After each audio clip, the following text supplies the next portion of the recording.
December Board of Trustees Committee of the Whole meeting. It's great to see everyone here today, and we certainly do appreciate your presence.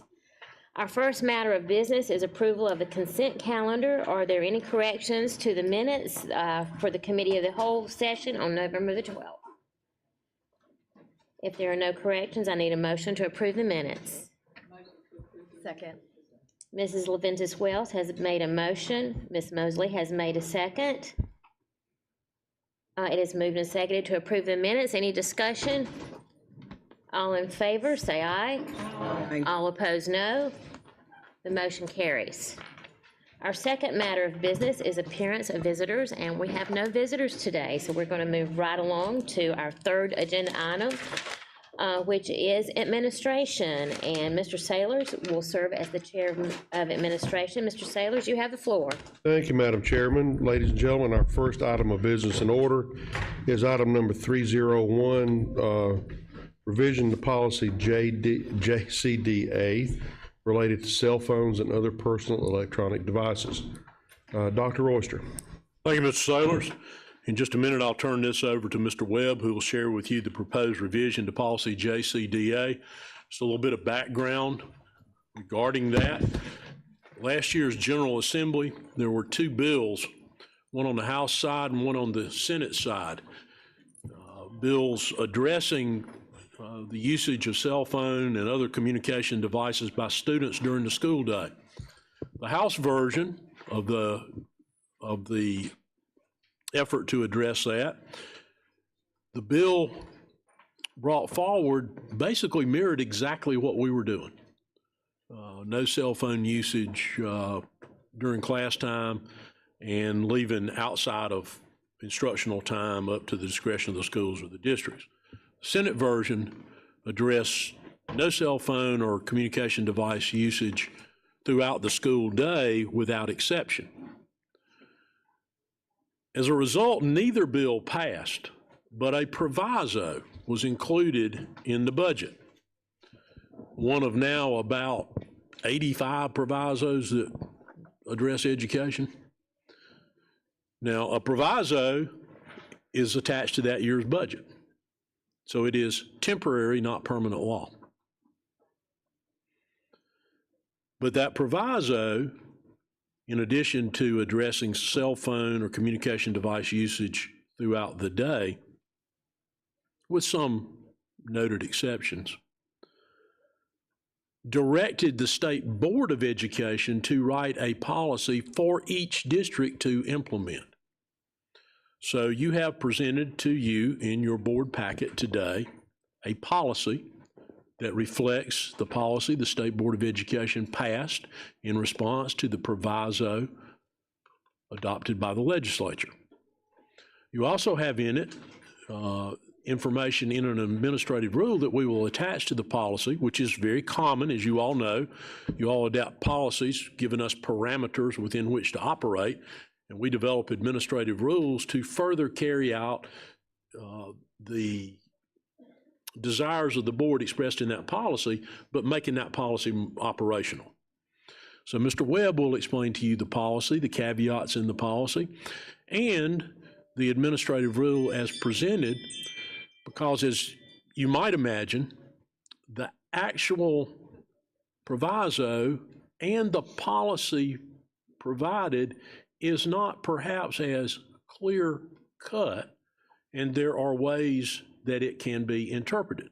So we have relied on Mr. Webb to provide us with a legal interpretation of what our flexibility is within that policy, where it is appropriate in accord with reading of the proviso, in essence reading of the law, and having had input from our principals at all levels. The only thing this policy does as far as a change to our current practice is at the high school level, it further restricts communication device usage by students from the time the tardy bell rings till the bell rings at the end of the day, with certain exceptions that Mr. Webb will note. Otherwise, at the other two levels, it changes nothing regarding how we operate. At the elementary level, students are not to have devices out during the school day, period. The middle school level, not to have devices out during the school day, period. Currently, at the high school level, they may have their devices out during the class change or during lunch. It does further restrict that part of our current practice, but not the other two parts. Mr. Webb?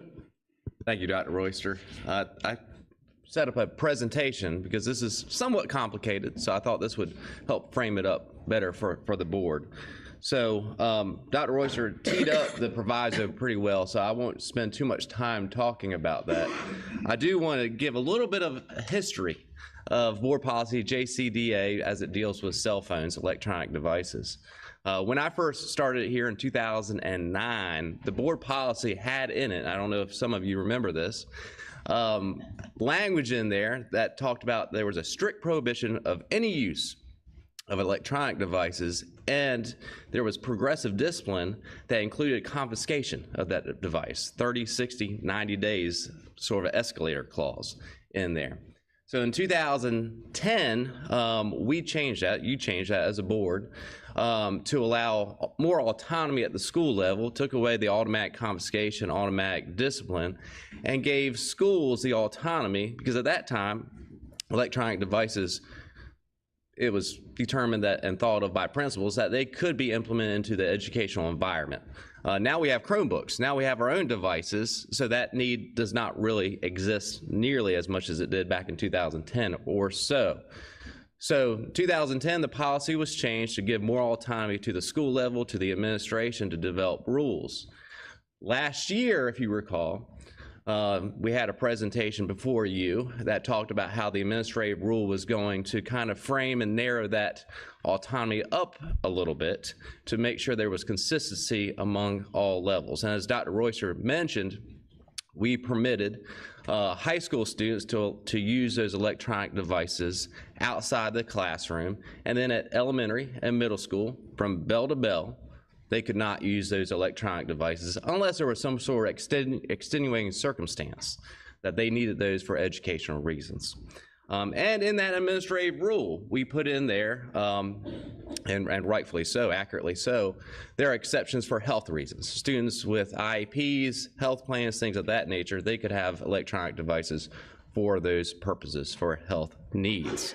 So from January, where we revised the administrative rule and presented it to you, to this most recent summer when the proviso passed, we are not too far off, as Dr. Royster mentioned, from where the proviso and where the state model policy is. So it's not drastic changes that we have to talk about today. All right, so that is the proviso. That is the language in 1.103 that talks about how the State Board of Education shall implement a policy that school districts must implement that prohibits access to personal electronic communication devices. And then it goes on to talk about what a device is. It's utilized to access the internet, Wi-Fi, or cell phone, telephone signals. That's how the proviso defines it. But again, it put the onus, the burden on the State Board of Education to create a policy that all school districts throughout South Carolina must adopt. So here today, there is not a whole heck of a lot of discretion for you to deviate from that policy. But we'll talk about a few areas that you have a little bit of flexibility in. All right. So the model policy has a similar definition to what we have in administrative rule regarding personal electronic devices. It actually expands the definition in the proviso slightly. It adds gaming devices, for example. So I guess it's possible you would have a gaming device that could not connect to Wi-Fi, even though I think most do these days. That would be regulated under this. So maybe, you know, an old school Nintendo Game Boy, for example, if they got that from their parent or something. I'm not sure they still sell those on the market. But if that would be, would fall under this policy as well. Accessories. This model policy makes it clear that earbuds and other accessories that go along with electronic devices would fall under this prohibition and restriction.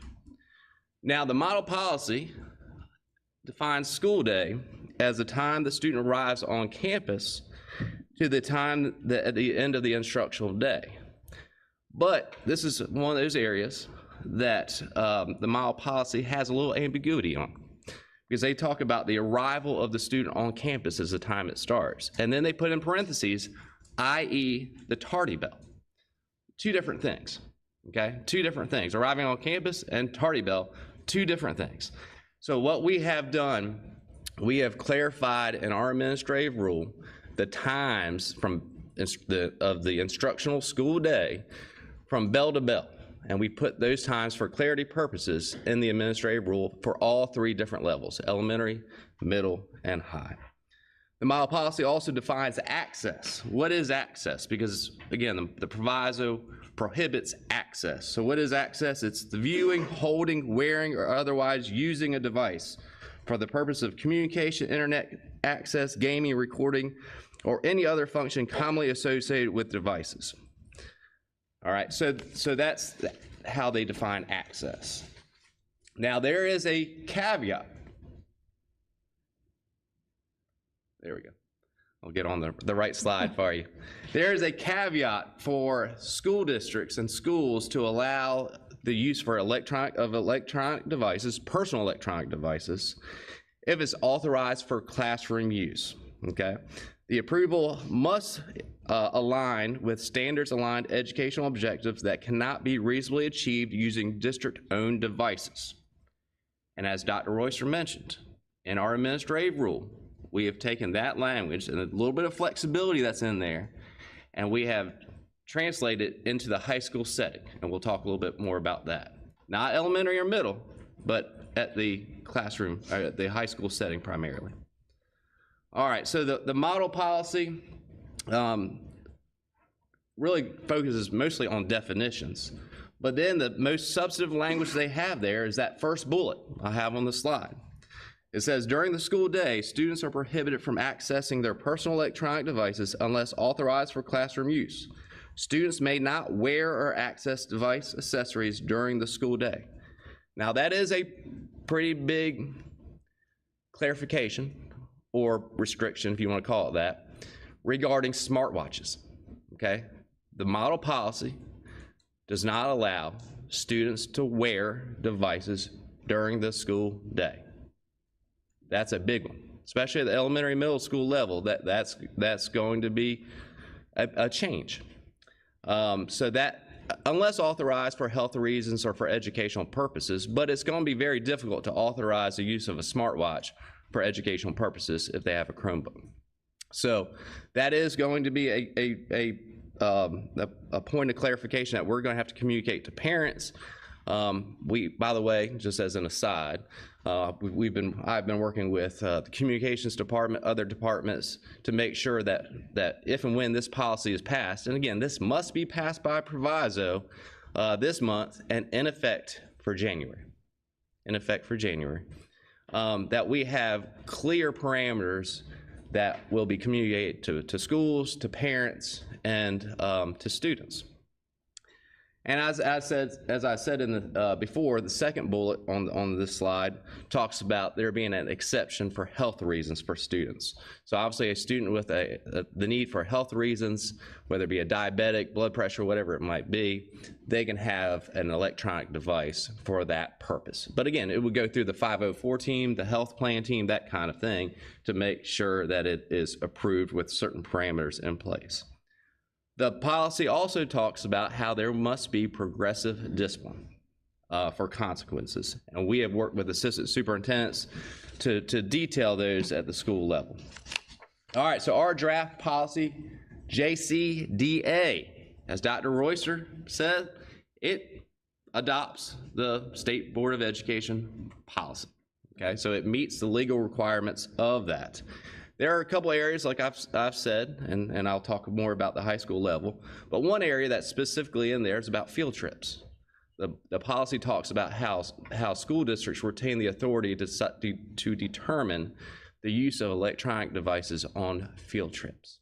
So in the policy, you will see in there that schools have the autonomy depending on the field trip. You know, going to Roper Mountain Science Center might be different than going to DC, and the rules and parameters regarding the use of electronic devices. There's also some language in the model policy that talks about how devices should be powered off. In the policy, there's language that goes back and forth between should, must, shall.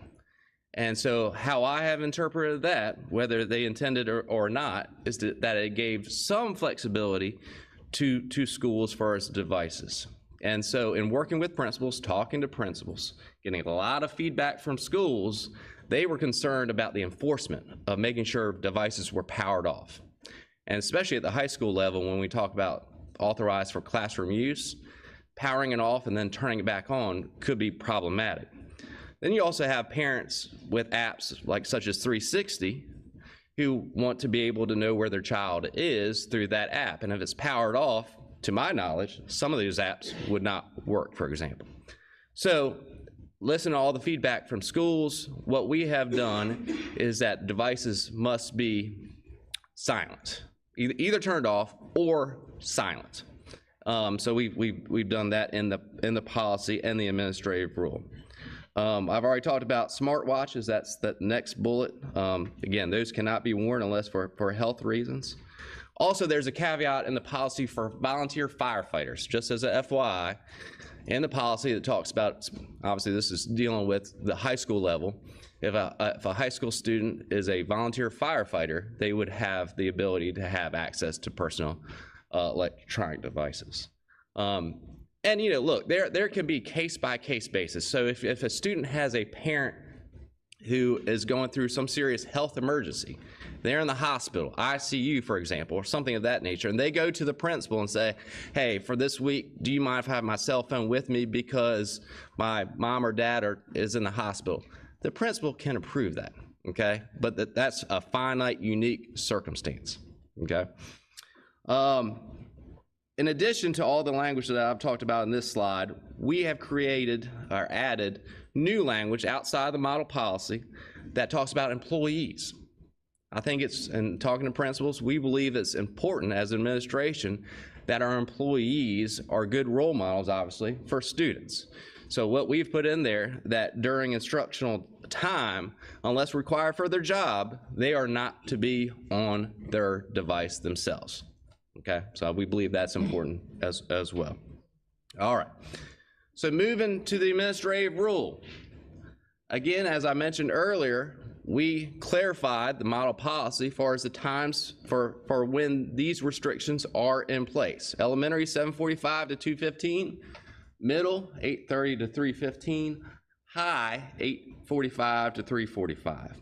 And importantly, we just want to make sure that it was well known and communicated to principals, and obviously going to be communicated to parents and students, that before and after those times, while the student's on campus, schools can create their own parameters for the use of electronic devices.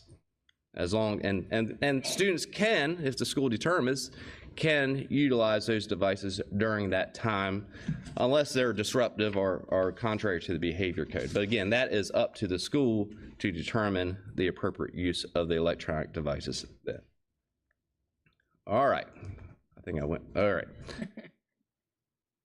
Let's see here, oh no. I knew I would do something to mess up the technology.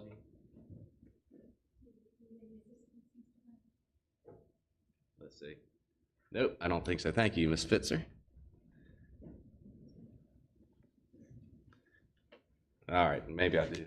Oh, no, I don't. All right, now I'm good now. I was hitting the wrong button. I apologize. See, look, I can't even talk about cell phones without getting through this PowerPoint here. All right. So the key here, I'm on the correct slide now, is the flexibility that we're talking about at the high school level. As I mentioned earlier, devices must remain out of sight of others, placed in backpacks, lockers, or other locations as directed by the school. Devices must be silenced. And then for high schools, only high school, not elementary or middle school, that outside of the classroom, students can use their personal electronic device if it's in furtherance of school-related or instructional purposes, okay? So in talking to the principals at the high school level especially, Students often use their cell phone to buy lunch, for example. Okay, so that will be a school-related purchase and reason to do that. They could potentially have to email their teacher. They're sitting at lunch and says, oh, I need to email Mr. Jones, the history teacher, about something real quick. They could do that. They could conduct research there as they're sitting at lunch. First couple weeks of school, they could use their phone to check their schedule to make sure they're going to the correct location for class. All of those would be in furtherance of instruction or a school-related purpose. What they cannot do is go on social media or something of that nature for a non-school related purpose during that time.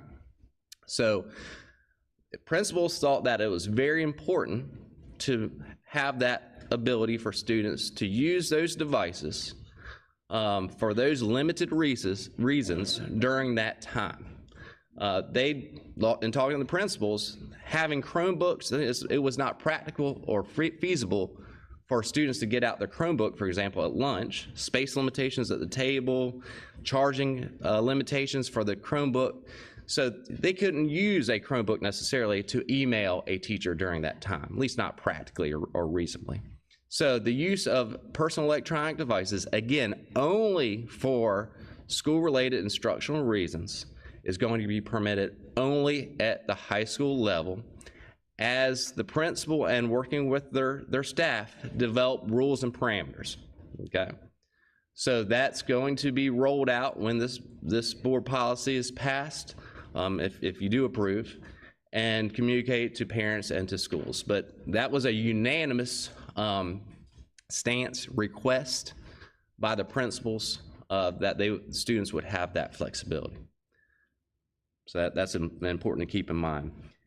And as I said a minute ago, progressive discipline is required under this policy, and it's also reemphasized in the administrative rule. At the end of the administrative rule, as you can see, assistant superintendents are to work with principals, making sure that there is consistent progressive discipline and consequences for a violation of having the electronic devices out. But a lot of times it's going to be reasonable. You know, it should always be reasonable. But if a student continues to fail to do something or refuses to put something away, then that's a refusal to obey. That's a level 1 offense under the behavior code, that kind of thing. But if it's just them forgetting, for example, a lot of times you'll have warnings and kind of escalate up potentially to a referral. But that's sort of a last resort to some degree. All right, so that's the key. Key points, other key points, just to frame this up at the end of this presentation. The policy as presented to you incorporates everything that state law requires us to incorporate for you as a board. Students cannot utilize personal electronic devices during the school day unless authorized by the principal or unless authorized at the high school level for those limited reasons. Administrative rule, as Dr. Royster mentioned, as I've talked about, really creates a little bit of flexibility within the parameters of that policy. High schools are going to work with their faculty to make sure that those limited exceptions are well known and communicated to students regarding the use of electronic devices for school-related purposes. And again, smartwatches, that's one of the big changes and prohibitions of this. Smartwatches, accessories cannot be worn during the school day unless there's exception for health reasons. All right, that was my presentation. I'll be happy to answer any questions you have. Dr. Royster, you have any additional commentary? One thing before you go to questions, to provide just a little bit of an example of some of the things that Doug talked about. One of the issues that came up, right now the way that policy is written, it's very clear that a student could take their Chromebook, right, about this size, into lunch with them and do whatever. Imagine high school student sitting at lunch. They do not have as much space as you have in front of you right now. So you think about your laptop is standing there open. They got less space than that. There is no practical way for them to use their laptop at lunch in the commons area and also have room on the table for their lunch. So some of this is a practical thing. But also those laptops have a span of time they'll stay charged, and we got limited ability to recharge those devices.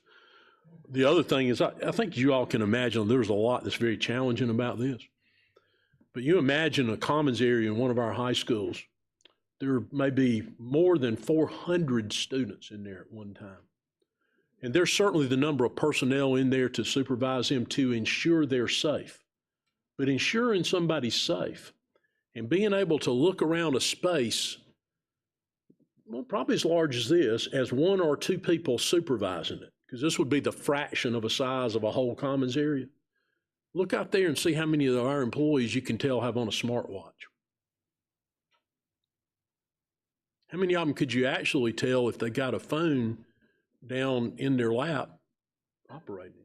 So there are some very challenging, there you go. In fact, even on that road that's closest to you right there, there's 4. Some number of them got on a smartwatch, but I'm not sure. I'm pretty sure Tim's is not smart. His is pretty much like mine. It's This is user appropriate. want to make sure everybody noted that mine had that orange band on it. So as you might have already imagined, this is pretty difficult to reasonably enforce without placing an incredible burden on a high school faculty. Can you imagine how many people it would actually take to vigorously enforce you don't have on a smartwatch in the lunchroom? It's pretty easy to enforce if you imagine the confines of a classroom and you're moving around that classroom as a teacher. You know somebody has something out they shouldn't have. It is much more challenging when they leave that classroom. We'll be glad to answer any questions that you might have. Thank you, Dr. Royster. Thank you, Doug. Dr. Presley. Quick couple of questions. Does the smartwatch rule apply to employees as well? Does the smartwatch rule apply to employees as well? No. The only thing in here that applies to employees is in the policy where there's a reminder, you know, in class, we focused on business or business-related communication, but there is no prohibition against them having a phone or smartwatch or whatever. That's really the only point that touches on employees. Okay, and having been an assistant principal during the times, we can call them the dark years if we want to, of having to confiscate devices, and it manifests in my nightmares, the desk drawer in my office with masking tape and sticky notes with a child's name on it, okay? Now, y'all, at that time, these were flip phones, okay, that you could pop a SIM card in and out of, you could pick up for whatever. These are not, nor are smartwatches. So I want us to be very cognizant of, and I'm not saying that because this proviso has got our hands tied. And Dr. Royster, I want to thank you and your team and everybody who worked on making this somewhat viable. But the burden of, I tell you one thing, if I was still an AP sitting at Berea and I had these things in my desk drawer, I'd be a nervous woman. And I don't know what the process is going to be, but my heart goes out to the principals and the APs and the folks in the schools that are going to have to put teeth behind this, because it's going to be a heavy lift. Thank you. Thank you, Dr. Presley. Ms. Newland. Thank you. Y'all both have sort of touched on a question I had. If students are allowed to email their teacher or their coach or whatever at lunch, but not allowed to go on Snapchat, who is going to be policing that? So we certainly talked about that with the principals, and they fully recognize that enforcement is going to be an issue. And as Dr. Royster mentioned, regarding smartwatches, a lot of times, in all honesty, teachers might not know if they're emailing their friends versus a teacher, for example. But obviously there will be times that if they're on social media and they're congregating all together and looking at something, then that's going to be obvious. But it's sort of a cost-benefit analysis. And what we've done internally in working with principals is where does that end up? Where does it outweigh each other? And the principals feel strongly that the flexibility to use it for instructional purposes outweighs the enforcement issue regarding not when students might not be or will not be using it for instructional reasons. So certainly that's been considered, kind of weighed, but the end result and the request from the principals is just that, keep that flexibility at the high school level for students. There are two issues there also to consider. Some of the things that they would do will come to light because they create a problem, and it'll be addressed from that standpoint. The second would be, if you ever tried to get a cell phone signal inside of one of our high schools, it can be real challenging unless you're on our Wi-Fi. If you're on our Wi-Fi, we can block whatever we want to. So as we blocked YouTube and numerous other things. Now, that's not to say there are not places you can get a signal, but it is extremely difficult because of the size of the building, the construction with the amount of masonry and the amount of steel in those buildings for people to get much of a signal inside the building. So that's another sort of line of defense, so to speak, from getting things you shouldn't get. But that's not to say there aren't places you can go in a building and get a signal, but it is challenging to get one. Okay, so you mentioned that there would be waivers for students that had medical reasons or volunteer firefighters. Are there other reasons that there might be waivers? Like if a student is also a mother, because I mean, I have my phone here all the time because my children are in someone else's care the entire time I'm here. So the principal would have the ability to approve things and put it in writing, make sure everybody is well known to that student, the parent, those kind of things, that this student for this finite period of time can have their device under these parameters or procedures. But sort of going back to my example, I talked about a parent being in the hospital, for example, ICU or something of that nature, as you just referenced. There is flexibility. To be reasonable here, even within this policy, even though our hands are largely tied under this policy, to have those unique circumstances to have an exception to. Thank you. Appreciate it. Ms. Mosley. Thank you so much. Doug, can you please repeat, and I'm sorry if I missed this, when this goes into effect? And because I don't.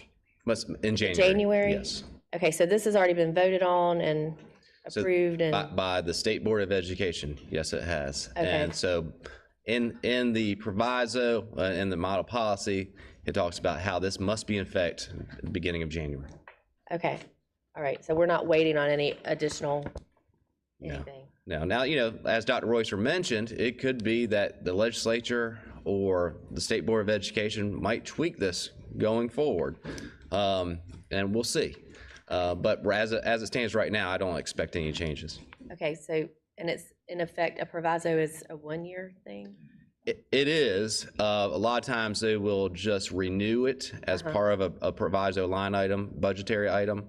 But you also have, in this circumstance, a model policy that derived from this proviso. So there will be the stance perhaps from the State Board of Education that if this proviso, even if eliminated without affirmative language saying that you must undo everything, that the State Board of Education might take the stance that this policy should still remain in effect. So again, time will tell on that. We'll monitor the proviso and if there are any changes, and obviously if there are changes that we have to bring back to you, we will. Okay, so to that end, based on, because Ms. Doolin asked some of my questions as well as Dr. Presley, are we going to capture, I guess, as we encounter issues that maybe were not thought completely through, or data, or what, I don't even know what the right word is, to provide that feedback back to the State Department of Education, back to, Yes. would it go to them versus the legislature? I don't really know. So there is a provision in the model policy that talks about how school districts will be provided a survey at some point to see how all of this is working at the school level. So that's one aspect of input to the State Department. Schools will, to the extent reasonable, I mean, you know, they have a lot going on, juggling a lot of different things during the school day, but we can certainly capture data to support and to suggest changes to the State Board of Education or to the legislature. But, you know, and our hands are largely tied right now. So if we get a lot of complaints and concerns, in all honesty, we'll try to address them, but there's only so much we can do. So we will have to forward a lot of those complaints and concerns to the State Department of Education, the State Board of Education. To provide a little more clarification to that, really, people have a concern, they need to express it to the legislature, because the state board was acting at the direction of this proviso. They had no choice but to adopt a policy per the direction of the proviso. Now, the thing you have to know about provisos, absent an affirmative action to remove it, it will remain there. While it's not intended to be permanent law, because they didn't go through the process of adopting it into permanent law, because my understanding, that had to do with the disagreement between the House and the Senate version. Senate version is basically what was put into the proviso. The House version did not address times outside of actual instructional time periods during the school day. So the state board simply did what the proviso directed them to do. We are simply doing what the state board regulation per the proviso directs us to do. So concern really shouldn't be addressed to you all. You're adopting a policy you have no choice to adopt. So if people, you know, I guess if they like the policy, they ought to share that. And if they have concerns about the policy, they need to share that, but it's appropriately shared at the level that made that decision. We're again trying to carry out what we have been directed to do. And that will be shared in the communication to parents as well. So, And I appreciate that, although I can, as I'm sure every board member here can see, how this is going to be an interesting experiment, for lack of a better word. Last question. So, I mean, I grew up without a cell phone, so when I had to call my mom and tell her that, hey, I forgot my practice clothes for cheerleading after school, and I needed her to drop them off, is that, I mean, how will we, because now, I mean, let's face it, if we are really restricting this communication, or is that considered school-related purpose? If it's like an athletic situation where someone I had children that forgot things regularly. So a couple things, and of course, we're possible that it's going to be middle school level that would not have that flexibility during the school day. There's the possibility that that student, and I have a middle schooler, I have a high schooler, middle school, and high school, middle school, and elementary, and I'm not quite sure that my middle schooler would know to email me, but that would be an option. That they could get on their Chromebook and email their parent guardian and request for them to bring their athletic shoes or whatever outfit, you know, whatever it might be.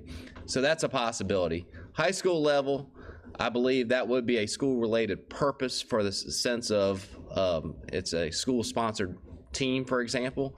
If a student uses that device for that specific purpose, I believe that would be in furtherance of the administrative rule. Okay.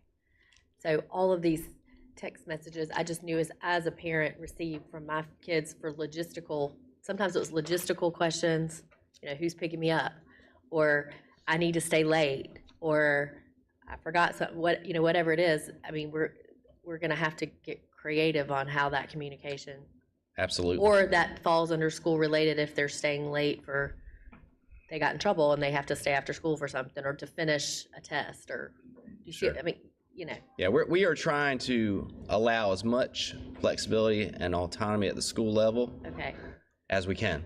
Okay. That's, to me, falls under the exceptions in the administrative rule that, with Doug's interpretation, and you know, it's obviously a sound interpretation. There is a huge difference in the law in should and shall. Should's advisory, shall is directing. There are a number of areas of whether ambiguity or just some gray areas that we've clarified and have interpreted to still meet the spirit and the language in the proviso and the model policy, but to allow, to the greatest extent possible, autonomy at the school level. Everything that you've asked about are all legitimate, everyday issues among thousands of students in our schools and schools throughout the state. And that's one of the reasons for our concern with this. It's not the cutting it out during class time. We certainly fully agree with that. We've already done that. It's the logistics around the outside of class during lunchtime, during a class change, carrying out, quite honestly, necessary communication that in my day, early in my career or when I was in school, you had to go to the payphone. Well, the last one we had was at Blue Ridge High, and I don't know what happened to it ever, but it was up there a couple of years ago. They never picked it up, I guess. It was the only one left in the district. We don't have any payphones. Now, there's a phone in every teacher's classroom.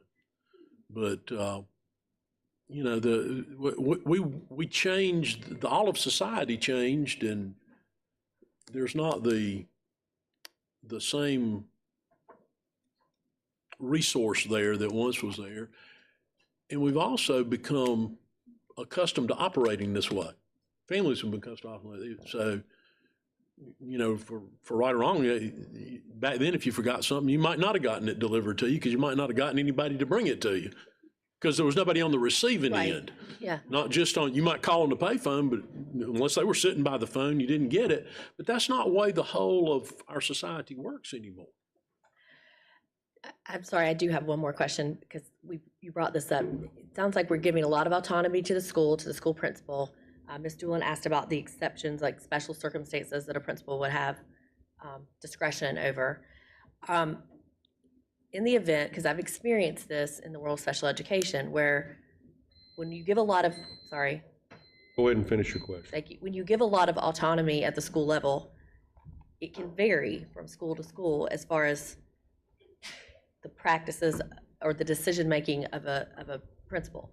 So how would you recommend a parent navigate that? Because we always are told that if we get a complaint that we're supposed to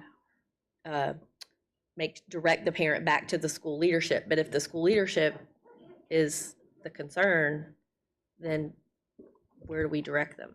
Yeah. So a couple things on that. So, sorry, go ahead. Without objection, we've got 4, possibly 5 more to ask questions, so I'll extend for 20 minutes. Go ahead, Mr. Webb.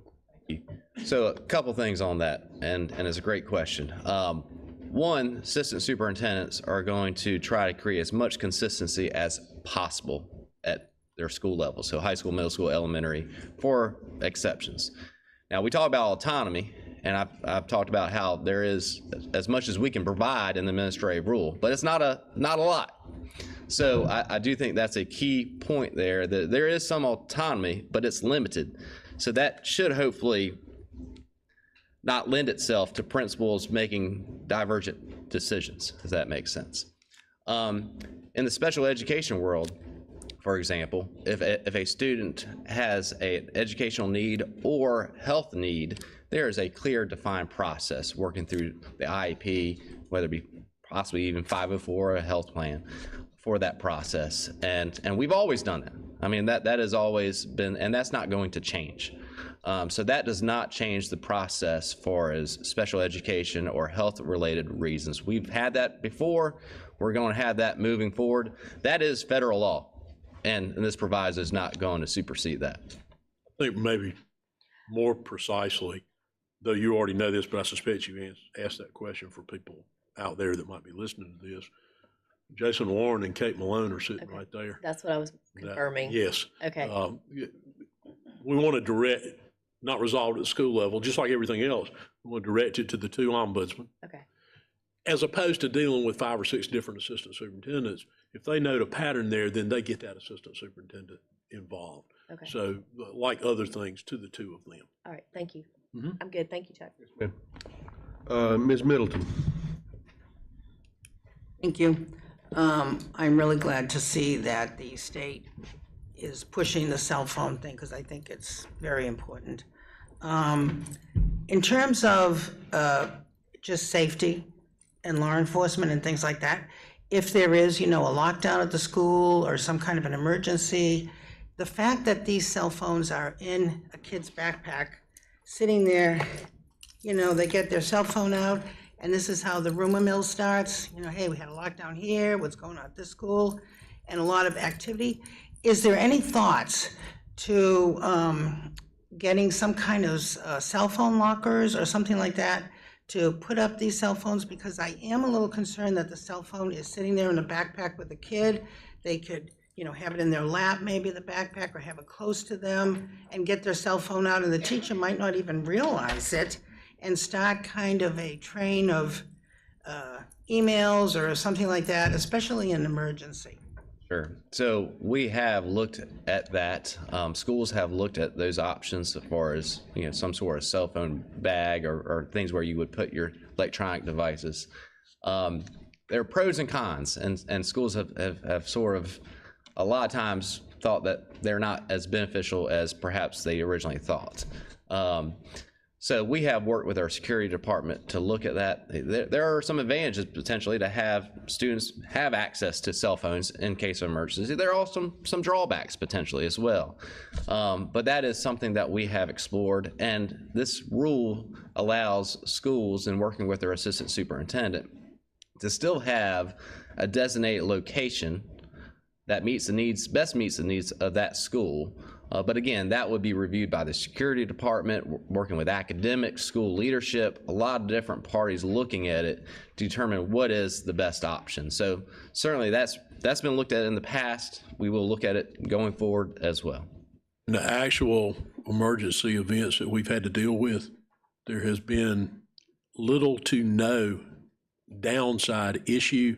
And in fact, in a couple of cases, it was helpful that they had a cell phone with them. It allowed us to more quickly directly contact their parents, carried them to reunification site. So we've had experience with that. It has not been an issue, and in fact, we discussed that with our security folks and with law enforcement as a part of this process. Okay. As far as the Chromebooks, do those have access to social media? I'm sorry, I don't know much about Chromebooks, but can you get on social, I know you can send emails, but can you get on like social media sites like Facebook or something? I do not believe so. I think it's very limited. And again, I'm not the person to talk about this. I don't know if social media sites are blocked by the system, and then there's a block on the book itself if they're using it at home. Did I say that correctly, Jeff? Everything internet-wise goes through a proxy that sits here at the district. So whether you're sitting at home or whether you're actually in the district, it has to go through for lack of a better word, a server that filters everything. So it doesn't matter where you're coming from, it's going to go through that proxy. It goes back, I'll say it a different way. Different the way I said it the first time, what Jeff said. It goes back through our system. Correct, for filtering. It doesn't matter where you are, it's going back, it's literally going back to MT Anderson. Okay. Then out. And so just as a follow-up on that, obviously there are federal laws that would restrict a number of different things. So social media-wise, as far as content and things of that nature, all that's within our filters to block. And so largely social media would be blocked.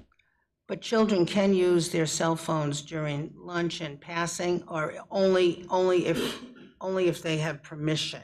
Is that right? So the rule, I know that's going to be hard to control. Sure, the rule is drafted to allow principals to work with their faculty, their staff, to establish times during the day outside of the classroom, and lunch is a perfect example, to allow. But it could be only for that the school decides that only for a 10-minute window, for example, that's permitted. So it's again shifting it to the school, the principal, to work with their leadership, their staff, that best meets the needs of their students and their school.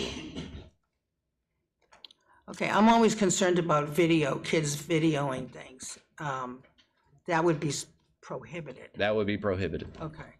Okay, thank you. Mr. Cochran. Thank you. It was mentioned at the beginning, so much of this policy was already our policy prior. And we were talking about progressive consequences. So I'm just wondering, and I know you had mentioned about from the district level, working with the principals to try and make sure those were relatively uniform.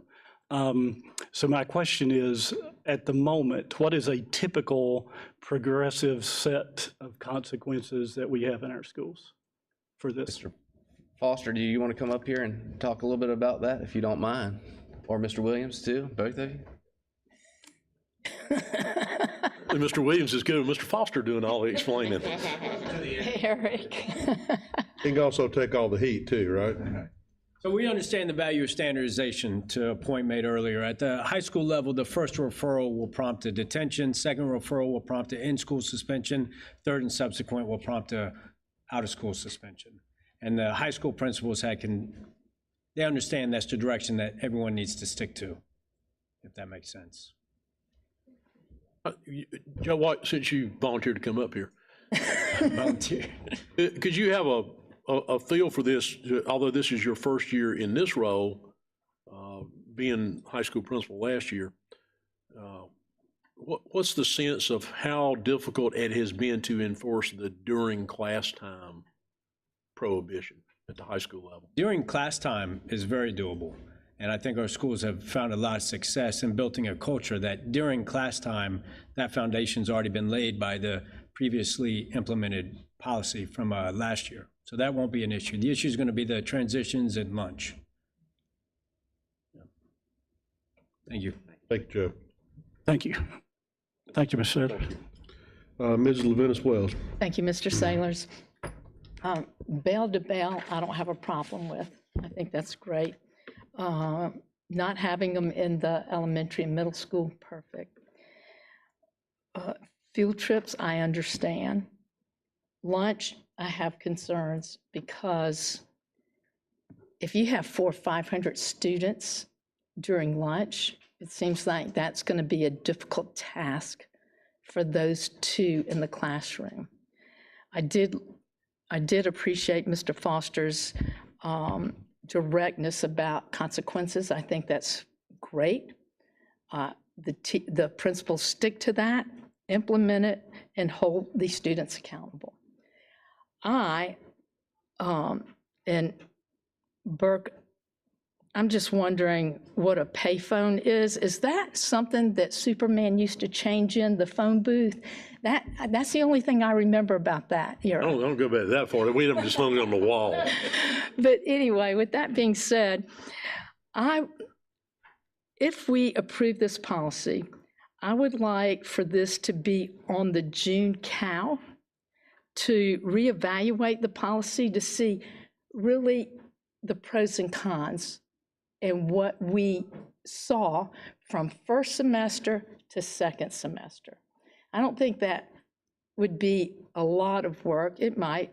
We have 18, how many high schools? 15, 18? 15. But I think I would like to hear the findings for, as far as comparisons for discipline issues in the classroom, fights after school or during lunch, how many phones were taken, teachers' feedback, not allowing phones during lunch and allowing phones during lunch. After listening to the presentation, I think these were my concerns, and I hope the findings will be in favor of the policy that we most likely are going to approve. But I do want to reevaluate this policy and see if we need to tweak it or what we need to do to make everything better.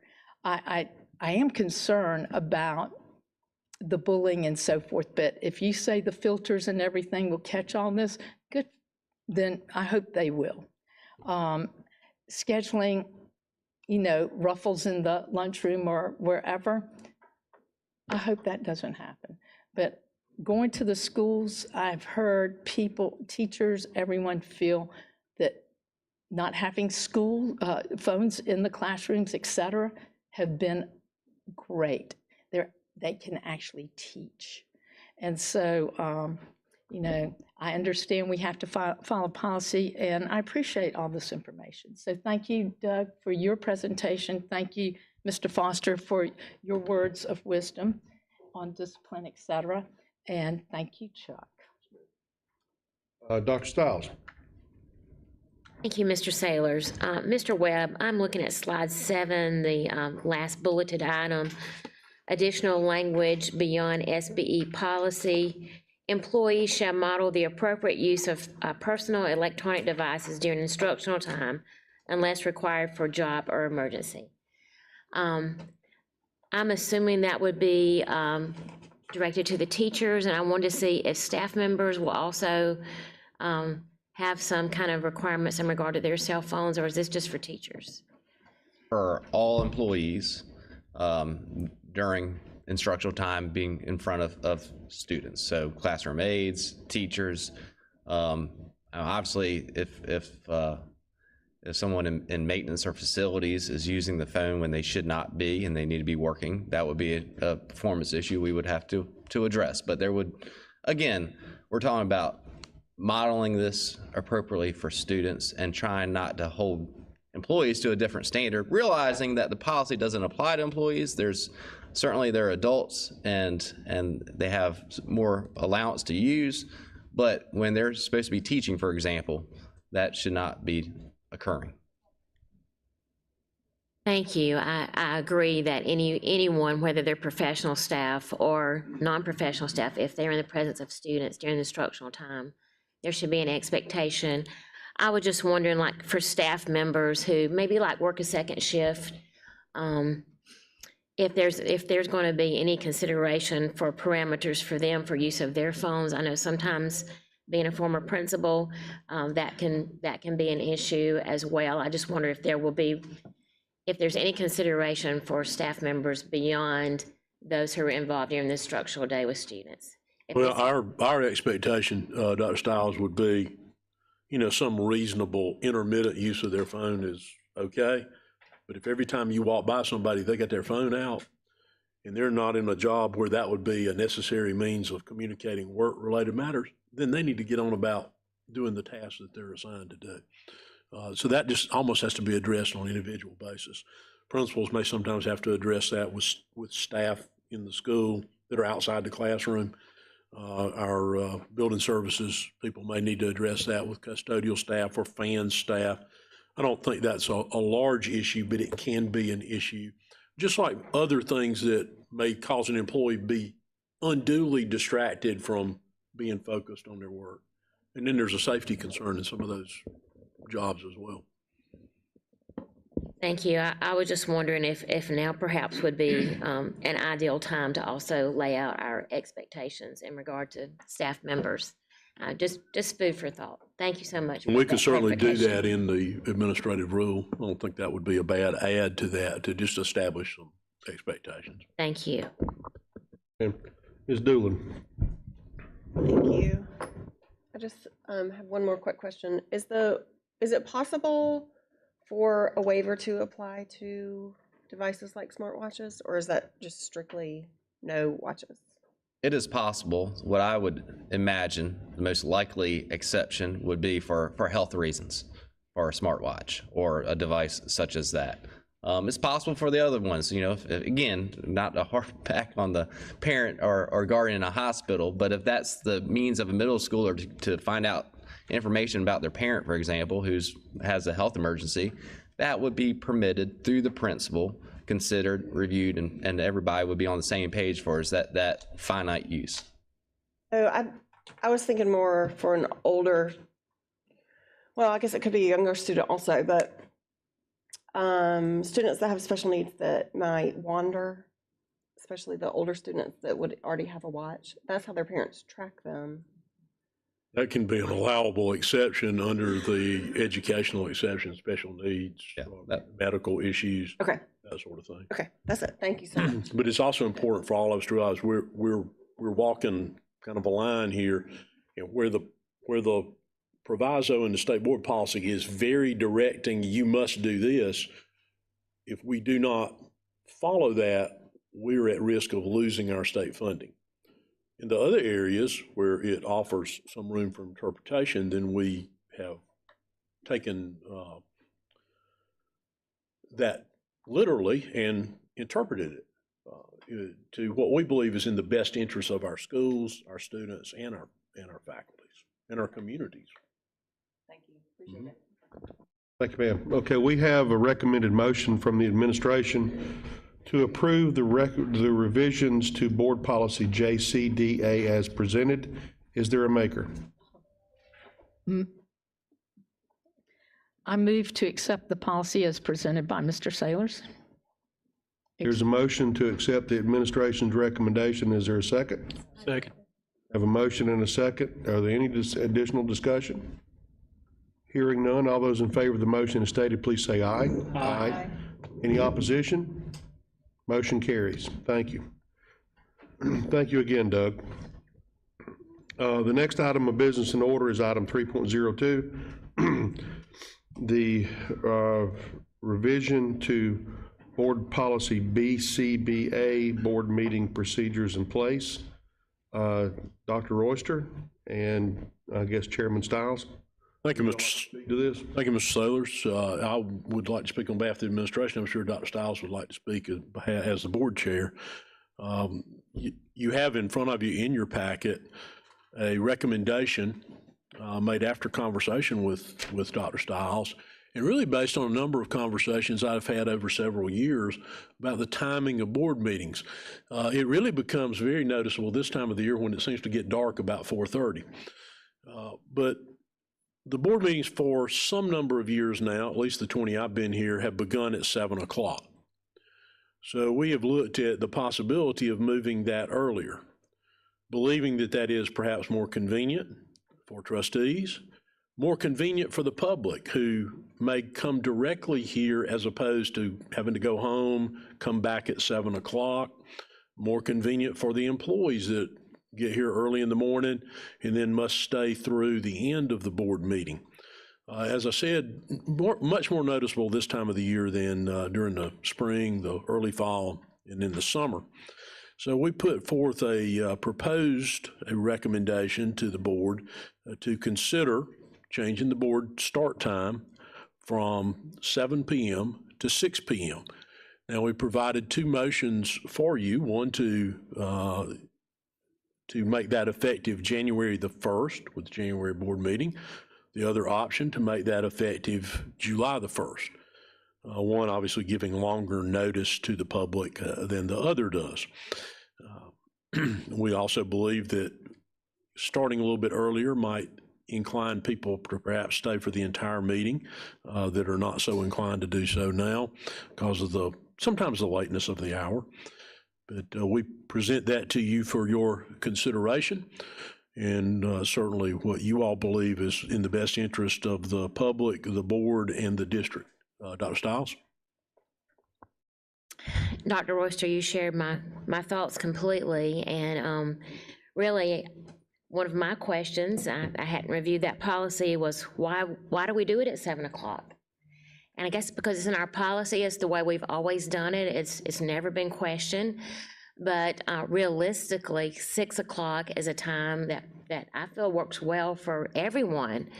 And I'll say especially our employees who have worked many, many hours, starting at some of them 7 o'clock in the morning, all the way to the end of a board meeting, which can be 9:30 or 10 o'clock at night.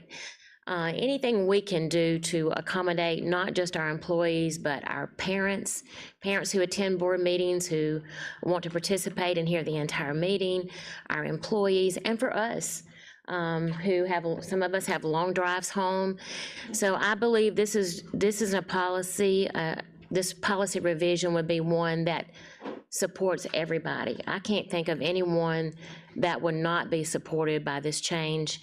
And personally, I would like to see us begin that in January. I think that would be optimal. Just my thoughts on the matter. Of course, it will be a board decision. Mrs. Levinas-Wells. Thank you, Mr. Sailors.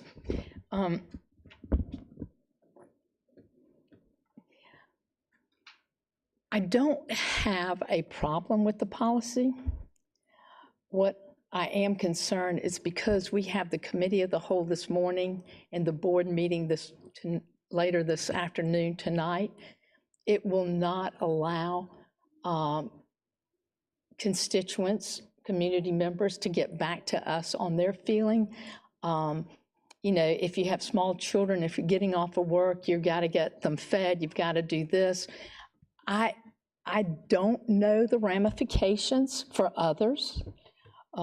We will have, that would make our executive session at 5 instead of 6, and any special committee meetings will be probably at 4, and then we start the board meeting at 6. Is that correct? Is that what you're looking at?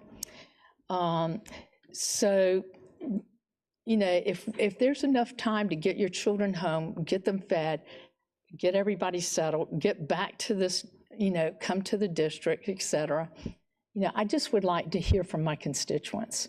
And they may be very in favor of this. I don't know. I haven't asked anybody. You know, I can go either way on this. I know in all my years of coaching and volunteering and teaching, you know, there would be nights I didn't get home after a ball game until 10 at night. So being here at a school board meeting doesn't bother me. I ran for this reason and that's it. But I'd like from my constituents to their feedback and for me to vote on this morning and then for this to be on the committee of the whole this afternoon, that's not going to give them enough time to call me. Thank you. Thank you. Ms. Doolan? Thank you. I agree with Linda, actually, but I did hear from some constituents already, which I was surprised because I didn't think anyone would think this was controversial at all. But they're concerned about getting here in time to sign up to speak, because if you work until 5 and you have to be here at 5:40 or whatever the cutoff time is. So I wondered if we move the time up, could we open up an online portal to register to speak the day of a meeting? Because then you wouldn't have to get here at 5:30 or 5:40 or whatever that cutoff time is. Yeah, in fact, in many ways, that would be actually more convenient and allow us to better plan if there are a number of people that are going to speak. Okay, do you think that portal could be created and opened by January? Because don't we already have one, Nancy? But we had one we designed ourselves back during the pandemic. But we sent you all something about the migration to the new, it's not called Board Docs, but it's the same company. Their new product, which includes that feature. But we have one we can use in the interim. Okay. And so that could be done, that could be in place by January? And Yes. is in registering to speak the day of, like, I think that county council or some other city councils might register within 48 hours or something, but I think just the day of is probably easiest. I don't know how everyone else feels, but that was my thought on it. Does that require a policy change? You think? How about look and see if it does, Doug? I don't believe BCBA would need to be changed. Let me look at the other one real quick. I know we did it for that period of time. What I don't recall is whether a policy had to be waived to do it. It was waived, so I do think a policy would have to be revised, KCA, that talks about the timing of. What does it say specifically, Doug? So BCA, for his appearances at meetings of the board trustees, prior to beginning the conduct of any business on its agenda for regularly scheduled monthly meetings, up to 1 hour will set aside for speakers. Persons wishing to speak must register in person prior to the board meeting. Registration will be from 6:15 p.m. to 6:50 p.m. on the night of the board meeting. Each person shall register her name, address, and topic to present. It goes on from there. So that there would need to be some revision. So one way we could do that, if you all are interested in going ahead and doing this, instead of us crafting a change to that policy, you could waive that policy for the month of January, and in January, we could bring you the revision. All that requires is a simple vote of the board to waive that policy. Okay, well, then I'll motion to waive that policy for January. We got to take Doug action. will need to weigh in on how you go. I don't know how to tell you to do it. Doug would need to say how would best approach it. We need to take care of this one first, correct? Yes. Okay. Okay. All right, thank you. Jeff? Thank you. I certainly echo Ms. Doolin's concerns that some folks had contacted her about. Coming from an outlying area myself this morning, took me 40 minutes to get here. That's certainly not untypical. As a matter of fact, I came the back way and avoided 385, or else it likely would have been longer. And so it certainly, I think, would be a challenge for somebody that was working up until, say, 5 o'clock to be able to get here and be able to get signed up. So the discussion that we just were listening to, that certainly would help as far as still being able to sign up and speak. If we had, I would have no problem at all with this policy if we had, say, 2 different districts. If we had a district where we had a district office somewhere between Greenville and Travelers Rest, and one maybe somewhere down on the west side of Simpsonville, then I don't think there would be an issue with people being able to get there by 6 o'clock. But because geographically speaking, our district is so long, especially north to south, that does create an issue, I think, for the people in my area to be able to say for sure that they would be able to have their voice be able to be heard. But again, that certainly would help what y'all were just speaking about. However, I also totally agree with what Ms. Leventis Wells said earlier. I think Dr. Royster mentioned, this policy has been in place, our meeting time, for at least 2 decades and likely more. I don't see that we need to rush this through at the December meeting to where there's really very little time to hear from constituents. So I certainly would prefer to table this and bring it back up next month once we've had more time to hear from folks that would like to weigh in. Thank you. Are you making a motion to table?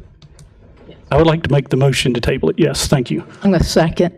Have a motion to table this for until the January Committee of the Whole meeting. Is that correct? Correct. That's non-debatable. Straight up, straight down, right? Okay. All those in favor of the motion of tabling this recommendation till the January board meeting will please say aye. Aye. Aye. Can I get a point of clarification?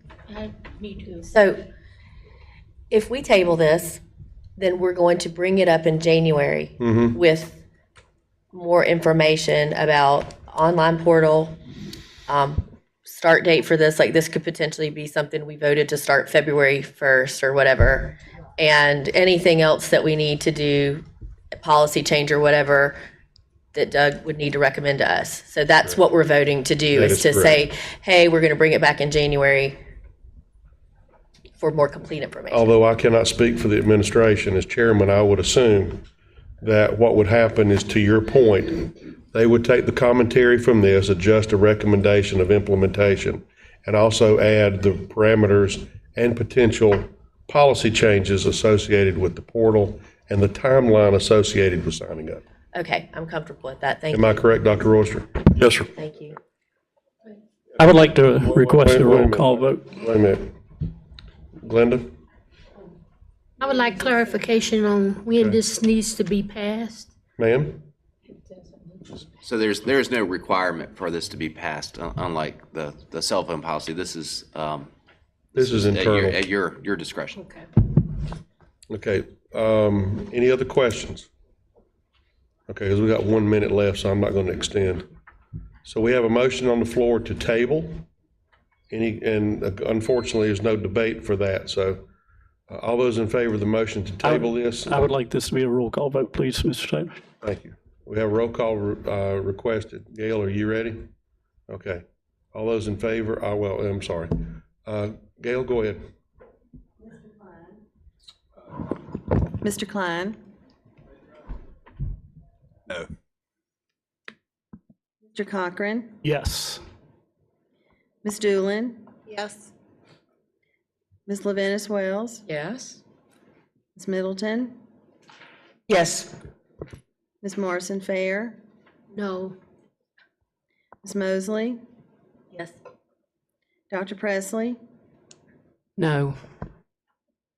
Mr. Sailors? No. Dr. Stiles? No. 5-5 tie. Motion fails. So we're back to the original motion as presented. We have, Linda, we have a certain process, okay? Yeah, go ahead. Thank you. We have no other speakers. So is there anybody else to ask questions on this as presented? Now, there's two motions, and nobody's made anything yet. Remember that. Nobody's made a motion yet. I'll speak if I could then, since nobody else I has. was gonna, Nobody's made a motion yet. You have one here that says implementation of July the 1st. Okay. If that were to be made and passed, that gives the administration the opportunity to put together the needs for both public commentary, and if we need to make change post-public commentary, fine. But it also gives the administration an opportunity to develop the implementation of a portal to sign up and recommend policies associated with that. Okay, so just my opinion. Is there a motion? Go ahead. I'd like to make a motion to approve the revision to Board Policy BCBA as presented effective July 1st, 2025. You have a motion made. Is there a second? Second. And now we have a motion and a second to implement this recommendation effective July the 1st. And is any discussion on that? Dr. Presley? I understand the need to engage our constituents as appropriate.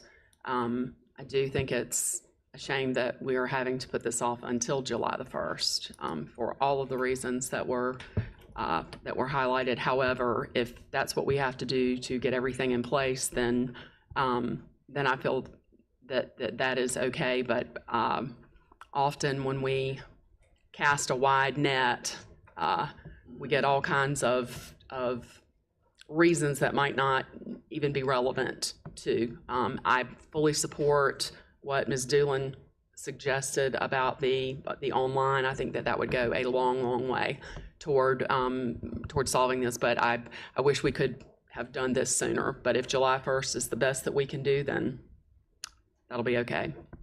Ms. Mosley? Is there are we able to bring this up again? I mean, I'll be honest with you. I understand every point that's been made here, and I agree. I don't think we should rush it through, but at the same time, I don't know that waiting till July 1st is necessary for something like this. So is there a way to start in February, just giving the administration an opportunity to revise whatever needs to be revised, to present this to our constituency, and then Any member of this board can amend the motion that's on the floor, so you can change the term. Okay, so can I amend the motion that's on the floor? Please do. Okay, so how do I do that? What do I Just say you'd like to amend by, Okay, so I'd like to amend substitution. the recommended motion from the administration to approve the revision of Board Policy BCBA effective February 1st. Second. okay, we have a motion to amend by substitution. Since it was read in its entirety, we'll take it as a motion to substitute. With the clarification, with the caveat that we will have it online, I think that's, whatever. I think the Okay, is that administration understood? understands Okay, I that. just want to make sure. Okay. You take that guidance, don't you, Dr. Royster? As Yes, sir. Our intent would be to bring you an appropriate revision to that section of the policy at the January CAL Okay. for the January board meeting, where we can offer you a suggested revision to the language Doug read about the time and the ability to sign up online. Okay, I'm comfortable with that. Thank you. Okay, now, any discussion on the motion as amended? And just for the minutes purposes and for the record, so this is February 1st, 2025. Yes, thank you. Okay. Yes. 2025, thank you. Only an attorney would think of that, okay. That's what I'm here for. Okay. Any questions related to the motion as amended? Linda? Yes, sir, and if I'm speaking correctly, then don't, Go ahead. then, but if I miss the boat on this, That's okay. Go correct ahead. me.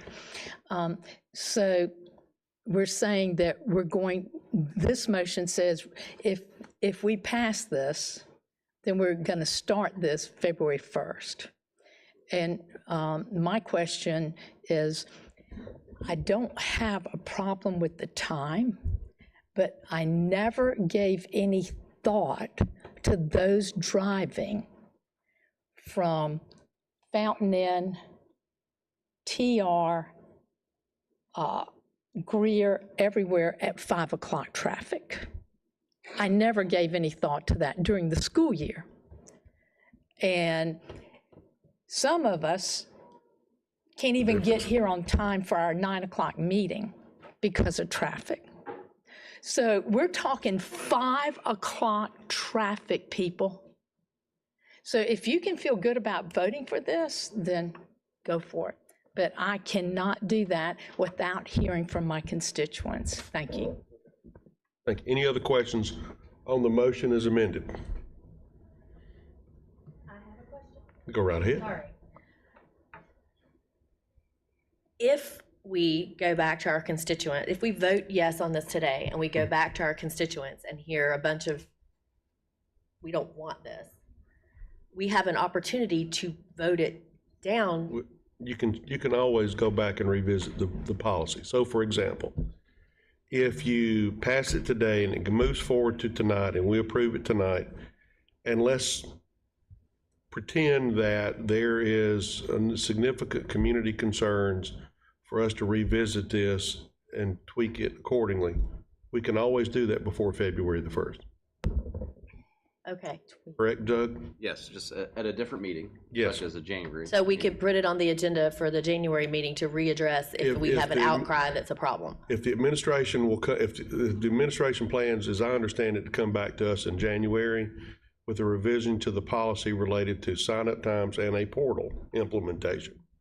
So if, as part of that conversation, we find it necessary to amend BCBA again to change the date or adjust the time or whatever the case may be, there is still an option to make the changes before February the 1st. Okay, thank you. Yes. Thank you. Mr. Yes, ma'am. Sanders, I'm sorry. just one last thing. Mhm. If that's the process, why are we doing that? Why would we not just put this off until our January meeting and get everything out, get everything discussed, implement the way you would sign on, sign off, et cetera, times when you would sign onto the portal, whatever, to be a speaker, and look at the traffic issues and hear from constituents. What is the big push to get this approved today and then tonight? Well, If we're going to reevaluate everything. I can't speak for Thank you. anyone else, but to just highlight that, number one, we did have a discussion. Number two, there was a motion to table, and it failed. So this is the next step in that generation of conversation. Yes, sir. Mr. Cochran. Thank you. I would just like to basically say that I don't think the time to hear from constituents is after we have already voted and approved the policy. Thanks. I'm just offering time commentary. Any other questions about the motion as amended? Okay. All those in favor of the motion? I would like to request a roll call vote, please. Gail? Mr. Klein? Yes. Mr. Cochran? No. Ms. Doolin? Yes. Ms. Levinas Wells? No. Middleton, Yes. Ms. Morrison Fair, Yes. Dr. Presley. Yes. Oh, I'm sorry, Ms. Mosley. Yes. I can't believe these people. Okay, go. Mr. Sailors, Yes. Dr. Stiles. Yes. Okay, the motion to amend has passed. Now we will revisit the motion as amended. We've had discussion. Is there any additional discussion on the motion now which has been amended? Okay, hearing none. All those in favor of the motion as amended, please say aye. Aye. All opposed? No. Motion carries. That concludes this piece of business, and Madam Chairman, I turn it back over to you. Thank you so much, Mr. Sailors. Our fourth matter of business is Building and Grounds. And Ms. Middleton, I'm going to ask you to serve as Chair of Building and Grounds, and you have the floor at this time. Thank you, Madam Chair. Okay, let me get my act together here.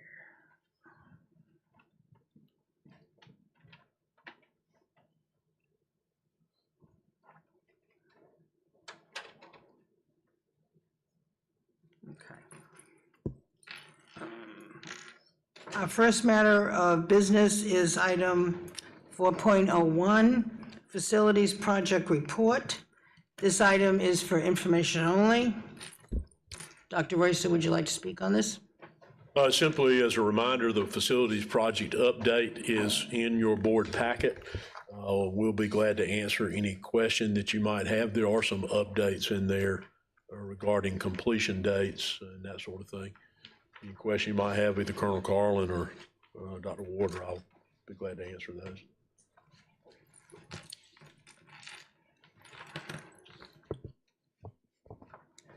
Ms. Presley? At the risk of sounding like a broken record, I am looking at the high school parking lot additions. I see east side 120 spaces substantially complete. Yes, ma'am. Obviously Greenville TBD. My quick question is, so we've got 120 for east side, 100 for Greenville, 150 for Hillcrest, and 50 for Man. Was that determined by the number of spaces needed, or how was that determined? Yeah, we used a formula based on the total size of the school population, the number of drivers they have, and the number on their waiting list, and utilized all those factors to calculate a reasonable add proportional to each school. Okay, and I know we're still pressing as hard as we can to solve the Greenville problem. We've moved into a couple of different areas, continuing to try to pursue property acquisition at a reasonable cost. We've not yet run into a reasonable seller, though. Thank you, Dr. Royster. Mr. Cochran? Thank you. I was just wondering on the price, the budget for the Fountain Inn K through 8 conversion, which is going to add 500 students. But, you know, going back up just a few lines higher to Reedy Laurel Elementary School, which is a brand new school that's going to be for 750 students. So 250 more students, also a brand new building and everything else, but yet the budget is so much higher. As a matter of fact, compared to the other items on this list, that budget seems much higher than the others. I was just wondering if somebody could address that for me. That reflects the most current market pricing, I believe, Colonel Carlin. That's You correct. also have to bear in mind that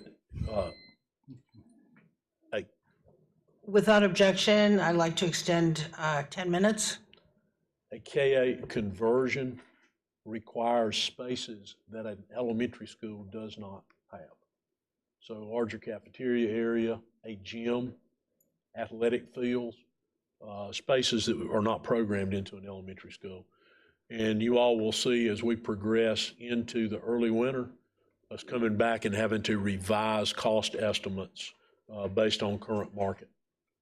The market has slowed very little in the inflation-driven commercial construction side. Thank you. I guess also that Reedy Laurel, I guess to put it in context, that contract was locked in a year and a half ago, Colonel? All right. Yes, sir, if not two. So close to 2 years ago. Any other questions? I have a quick question. On the Greer Middle School, it says the roofing is supposed to be done this month. Yes, ma'am. Is it done?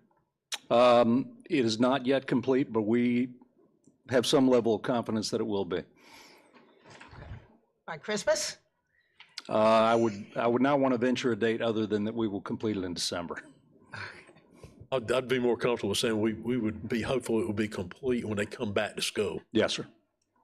Because roofers will not, unlike the school, they won't be taking off for 2 weeks. Most of the roofing is complete. We're working through a lot of punch list items with the contractor. So, but I feel good about it.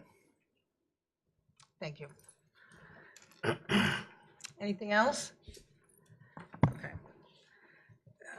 Our second matter of business is 4.02, indefinite quantity contract civil engineering services. Dr. Royster, would you like to speak on this? It is simply, that might be a different term you're using because in revising the procurement code, they don't refer to them as, indefinite delivery anymore. They refer to it as indefinite quantity. But you all know that we make a practice of engineering services, mechanical services, small construction projects. We do indefinite delivery contracts, which allows us basically to have a list of people on call for a predetermined price, having been pre-selected through the procurement process, that we can simply go to when we need, in this case, civil engineering done. We can go secure one of those 5 firms to do it. It speeds our ability to respond to issues. So the first one you have before you today is a civil engineering indefinite delivery contract. And there were, I believe in this case, 5 firms applied and all 5 were qualified. Madam Chairman, Yes. I'd like to make a motion to approve the selected firms that have been listed to provide civil engineering services for the school. Second, we have a motion and a second. Is there any discussion or questions? All those in favor, say aye. Aye. Any opposition? Motion passes. Sorry, I'm a little slow on this because my eyesight is getting worse. Let me see. Our third order of business is 4.03, indefinite quantity contract land surveying services. Dr. Royster, would you like to speak on this? Same explanation, but this is for land surveying services. So we can immediately engage a survey without having to go through the process when we need to have one conducted. There are 4 qualifying firms. Do not believe in this case it is all firms that applied, but these 4 met the qualifications. Madam Chairman, Yes, Mr. Sailors. I'd like to make a motion to approve the selected firms to provide land surveying services for the school district. We have a motion. Do we have a second? Second. Any discussion? All those in favor, say aye. Aye. Any opposition? Motion passes. Okay. Our fourth order of business is 4.04, indefinite quantity contract roofing consulting services. Dr. Royster, would you like to speak on this? Same explanation, but for roofing consulting services, so that we have an independent third party that we can bring in on roofing jobs to provide knowledgeable, experienced consultancy to ensure that we're getting the kind of job we need to have. In this case, we had 5 firms, all 5 were qualified. Madam Chairman. Yes, Mr. Sailors. One quick question. Yes. Colonel Carl and Raymond Engineering, that's their Georgia office? They actually have an office in Greer as well, but the main office is out of Atlanta. Georgia. Okay. Madam Chairman, I'd like to make a motion to approve the selected firms to provide roofing consulting services for the school district. Thank you. Do we have a second? Second. Thank you. Any questions or discussion? Hearing none, do we have, say aye if you approve? Aye. Any opposition? Motion passes. Our fifth order of business is 4.05, indefinite quantity contract building envelope consulting services. Dr. Rosa, would you like to speak on this? Same explanation. Okay. Use fewer words every time. Glad to answer any question about it. Do I have a motion? Unless somebody else wants to make it. Madam Chairman, I make a motion to approve the selected firms to provide building envelope consulting services for the school district. Okay. We have a motion and a second. Any questions? Yes, Ms. Leventis Wells. Mr. Carlin, or Colonel Carlin, I noticed that we have repeated engineering, et cetera, in Yes, ma'am. the categories. Is it possible that the same company could get two of these and could get double? So they could, some of contracts? these firms, depending on what the job is, they could be successful in, say, getting a job through the building envelope Yep. IDQ, and then they may be able to get one on the roofing IDQ. So yes, that's possible. Okay. And all of these companies are highly qualified. Yes, ma'am. And to your point, there are some firms that have more capability than others. So you may have someone that really chooses to specialize in roofs. They stick with the roofing IDQ building envelope. You have bigger firms that have more capabilities because there's more areas that you can get into with the entire building envelope besides just the roof. I just want the best firm to do the best and greatest work. Thank As you do so we. much. Another consideration would be if you're running the two projects at the same time, Yes, sir. you may in fact want the same firm Yeah. handling both. Because there's an advantage to having one less person standing in that circle pointing their finger at somebody else. I like it. Thank you. Thank you. Thank you. Any other questions? Hearing none, all those in favor of the motion say aye. Aye. Any opposition? Motion carries. This concludes the Building and Grounds section, and turn the meeting back to Madam Chair.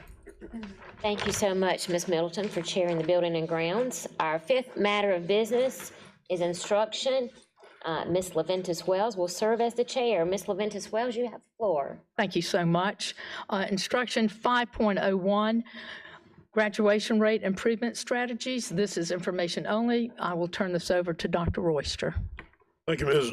Excuse me, Ms. Leventis Wells. Yes, sir. If I recall correctly, the impetus for this presentation was a question Mr. Cochran asked in a previous committee of the whole regarding efforts at the high school level to improve graduation rate. So at this time, I will turn this over to Eric Williams and to Joe Foster, and they will share with you all efforts across the district and the strategies for improving our grad rate that have been ongoing for several years now, and we believe have been highly effective in doing so. Mr. Williams? Good morning. We appreciate the opportunity to present to you today. It's always, as Dr. Royster mentioned, nice when the strategies that we're going to be speaking of have yielded some fruit over the last couple of years. And so we will share with you some data as well as the strategies for the implementation. But during the board workshop, you'll see additional data as well regarding each individual school and how they're performing. It's very difficult to do a graduation rate strategies presentation without providing some historical perspective. There was a significant rate change, calculation change that occurred between the 2017 and the 2018 school year. In 2017, those students who moved to a satellite diploma program, which is part of our adult education program, were pulled off of the denominator of the graduation rate calculation. So those students were not counted for or against you in that graduation rate calculation. Beginning in 2018, those students were no longer removed from the calculation. And so you see a fairly significant change in the graduation there, predominantly based on the calculation change. So we start our historical perspective in 2018, because from 2018 to 2024, the calculation has remained the same. You can see on an upward trajectory from 2018 to 2020, a slight dip in 2021, the impacts of the pandemic we're seeing there, specifically on the ability to implement some of the strategies, both school-based and district-level strategies that you're going to hear about today. But again, we are pleased that we started that upward trajectory again. And then, of course, in 2024, our highest graduation rate to date at 88.7% graduation rate. All right, so what we have here is the 2024 graduation rates listed with the highest performing school, and I can see the inquiry on your faces. That is Woodmont High School's fourth time with the highest graduation rate, followed closely by Riverside and Malden. It's noteworthy to point out that we now have 5 high schools performing at 90% grad rate or higher, and 8 total schools performing higher than the state average. It's always good to dig into the data because sometimes good numbers can conceal areas where we can still work to improve. So this next graphic kind of shows several subgroups and the grad rates they're in. And even though numerically it may look lower, it is noteworthy to point out with the graduation rate with students with disabilities, Greenville County Schools significantly outperforms the state there more than any other domain. And I think a lot of that is the work of Ms. Hogan and Mr. Reimer, our predecessor, and their shared ownership approach to try to focus on achievement of students with disabilities. So I think that's worth noting. Here's another graphic that kind of just shows a historical perspective of all the different subgroups in grad rate going all the way from 2018 up to last year. And again, that's another slide that just really highlights the growth of our graduation rate with students with disabilities being only 51 in 2018 to where we are currently. Now I want to talk about strategies. I'm going to talk about the school level strategies that have helped contribute to our high grad rates. First one is going to be building relationships. Relationships in education is not something new. We're educators. We work with students. It's what we desire to do, and we want to see their success. So relationships has been around. But I do think it's noteworthy about 3 or 4 years ago during the Superintendent Summit Leadership, we had guest speaker Brandon Fleming came to speak to all our school leaders that really delivered a message of connection before content, heart work, not hard work. And I think that just reinvigorated the flames of the value of relationships in the jobs that we do. It's human nature for us we don't want to disappoint. Same with students. Students don't want to disappoint people. And we really don't want to disappoint people who we know are invested in us. So when we leverage that as educators, I think we have seen the results in our grad rate in other areas as well, that partnership and that relationship focus between students and the teacher really does produce strong results. Next thing, effective Tier 1 instruction. That is one of many numerous priorities for us as educators. That day in and day out education, that teaching and learning. And I heard it once best said that if students don't learn the way you teach, then you need to teach the way they learn.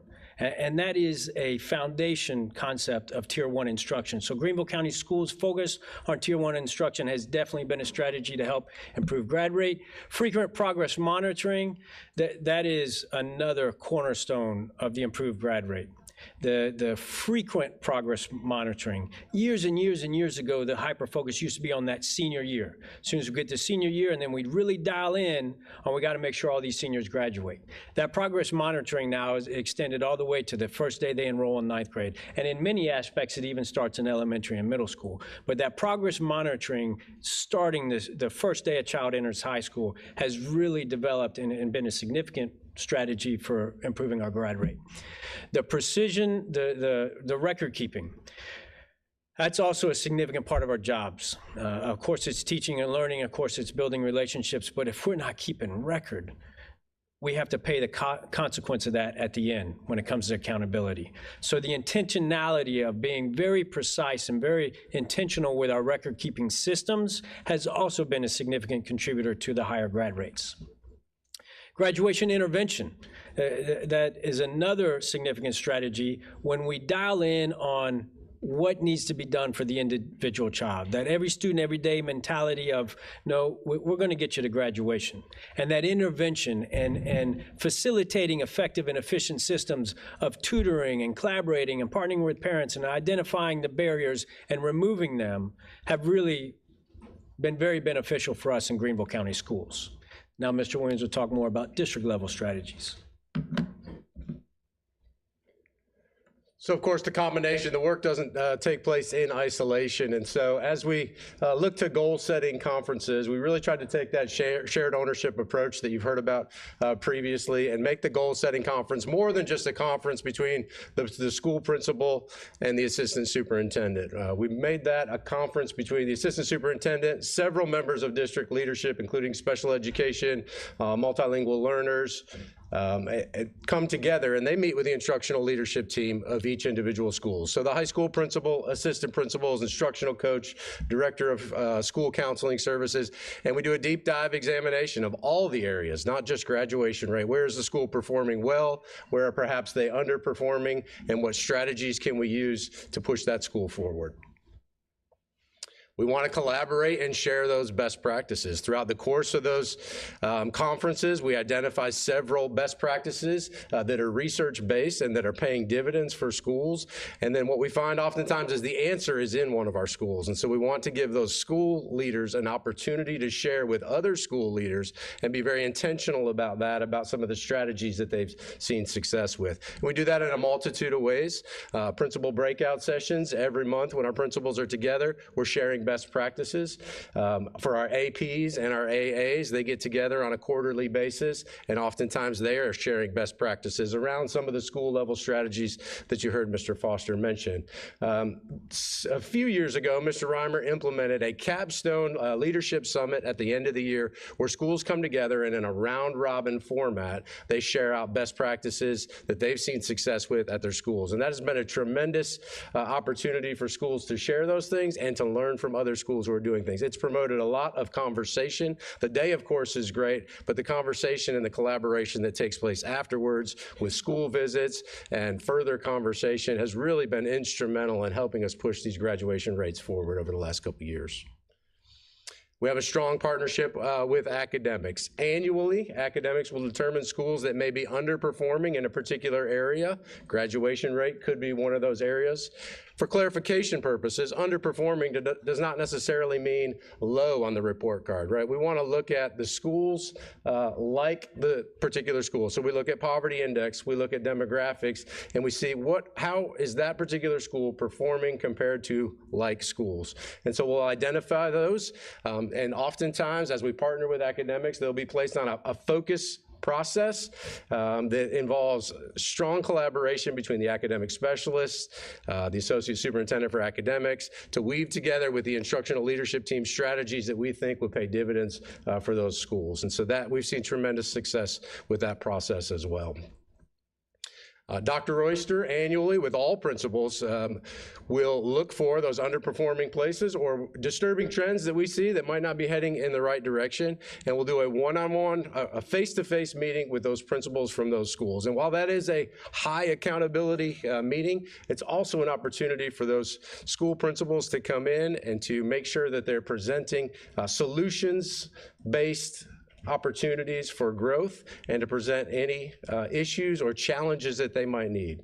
One of the questions Dr. Royster asked for those folks is, how can we help? And so do you need additional support from the academics department, from your school leadership team, or are there any other ways that we can help support you from the district level leadership? And again, those meetings have paid strong dividends for our schools as well.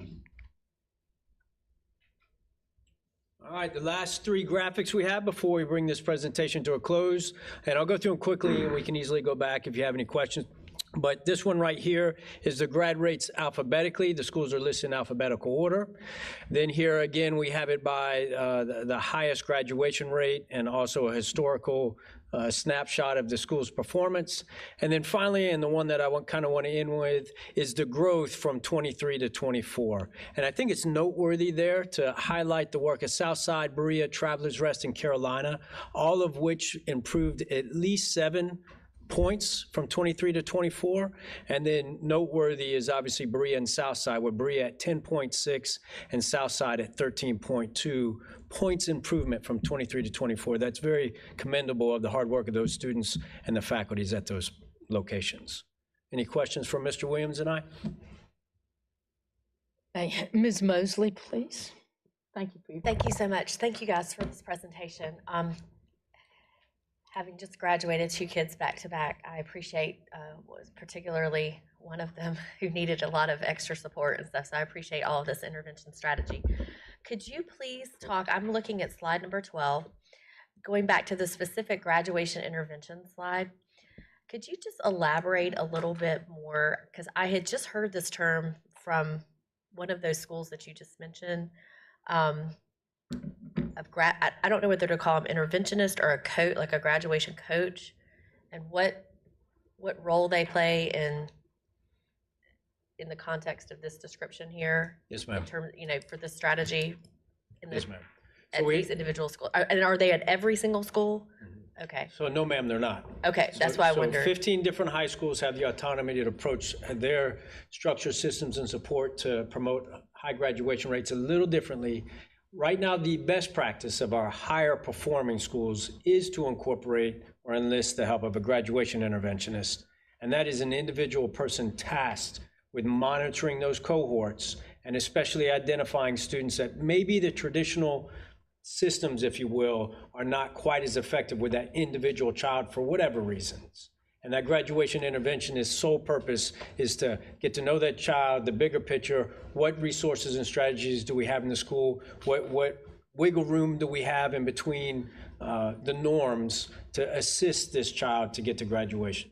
But not all schools have a graduation coach or graduation interventionist.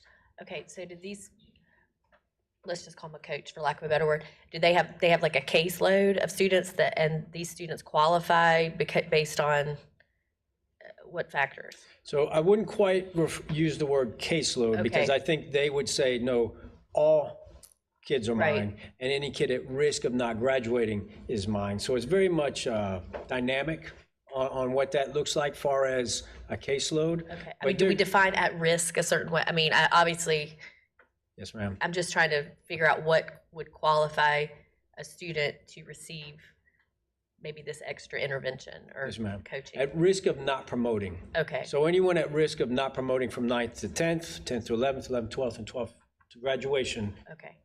So they get involved early on versus senior year. correct. Got it. Okay. So, and that's a common definition, what it takes to go from one level to the next.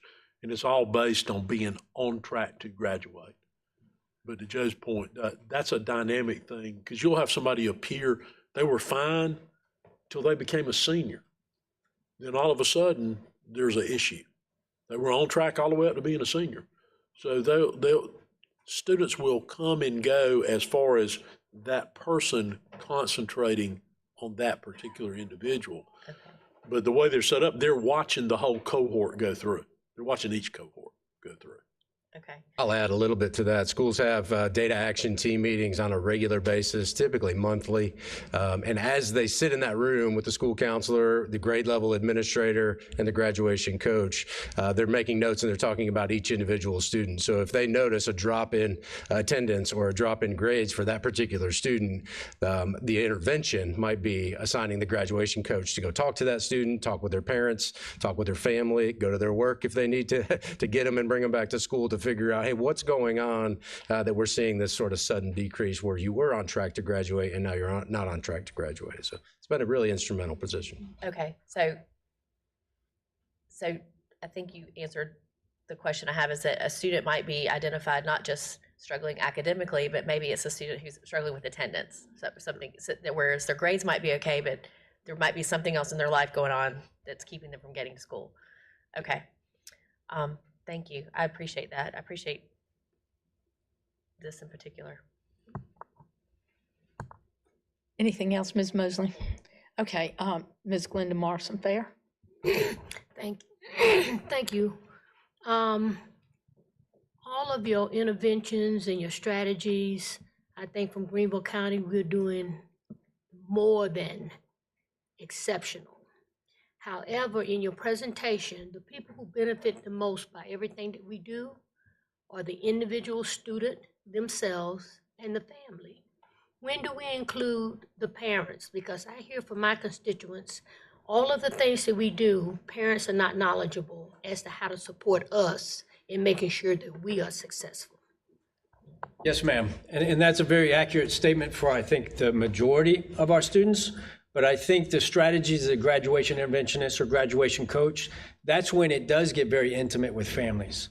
I don't know of too many scenarios in which there's a student at significant risk of not graduating, where those graduation coaches are not reaching out, doing home visits, checking on mom, checking on dad or guardian or who's ever with the child to collaborate with them and express the concerns.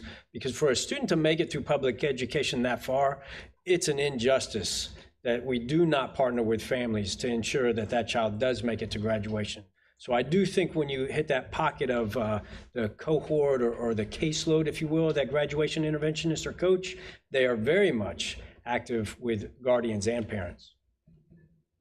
Okay, so at the, whatever level you're on with that student, you bring that family in or that whoever's in charge and discuss these strategies that we're using so that they will be aware that their student, first of all, needs, that they need these interventions. So you bring them in at the freshman level or sophomore level or what level? Any level, and I would also add a lot of the work of these particular employees require us to go to them because there's transportation issues or it's hard to catch them. So sometimes we literally have to go to their homes and knock on the door to try to enlist the support and bring them into the loop on the concerns. Because another aspect here is finishing traditional school may not be best for their child, and there's other conversations that those parents need to be aware of all the options that they have. They have the right to know about them, and it's our job to communicate it to them.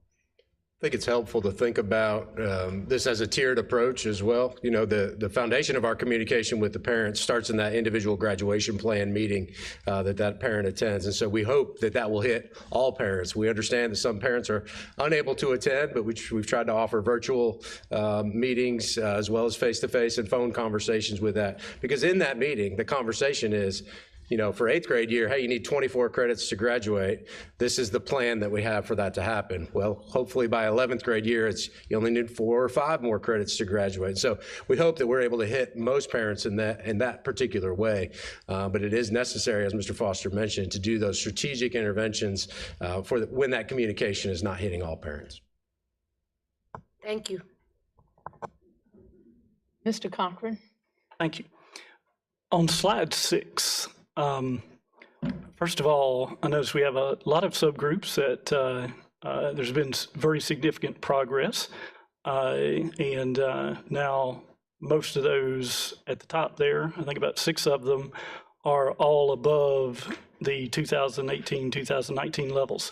But when we get to the bottom 2 categories, the multilingual learners and the pupils in poverty, those are still somewhat significantly below where we were back in 2018. I'm just wondering, based on the success that we've had with the other subgroups, what do we think is kind of going on with those last 2 subgroups? Yeah. There's a lot of factors specifically for our pupils in poverty. Our ML population has grown significantly, but I can tell you those, in fact, later this week, we'll be presenting on some strategies for the improvement of our graduation rate and all of our metrics for our students in poverty as well. So we are performing, we're pleased that we're performing above the state average, but not good enough, to your point. Part of that multilingual also tracks with, you've heard us reference this before, that we began a few years ago to see an influx of students who are not native English speakers, but compounded by the fact they'd never been in school in any language. So some of that influences that ML line. That was a phenomenon that was almost unheard of probably 5 years ago or so, and it has accelerated in the last several years. 15, 16 years old, show up, never been in school in any language. And my last question, kind of going back to a couple of earlier questions, with the graduation interventionists.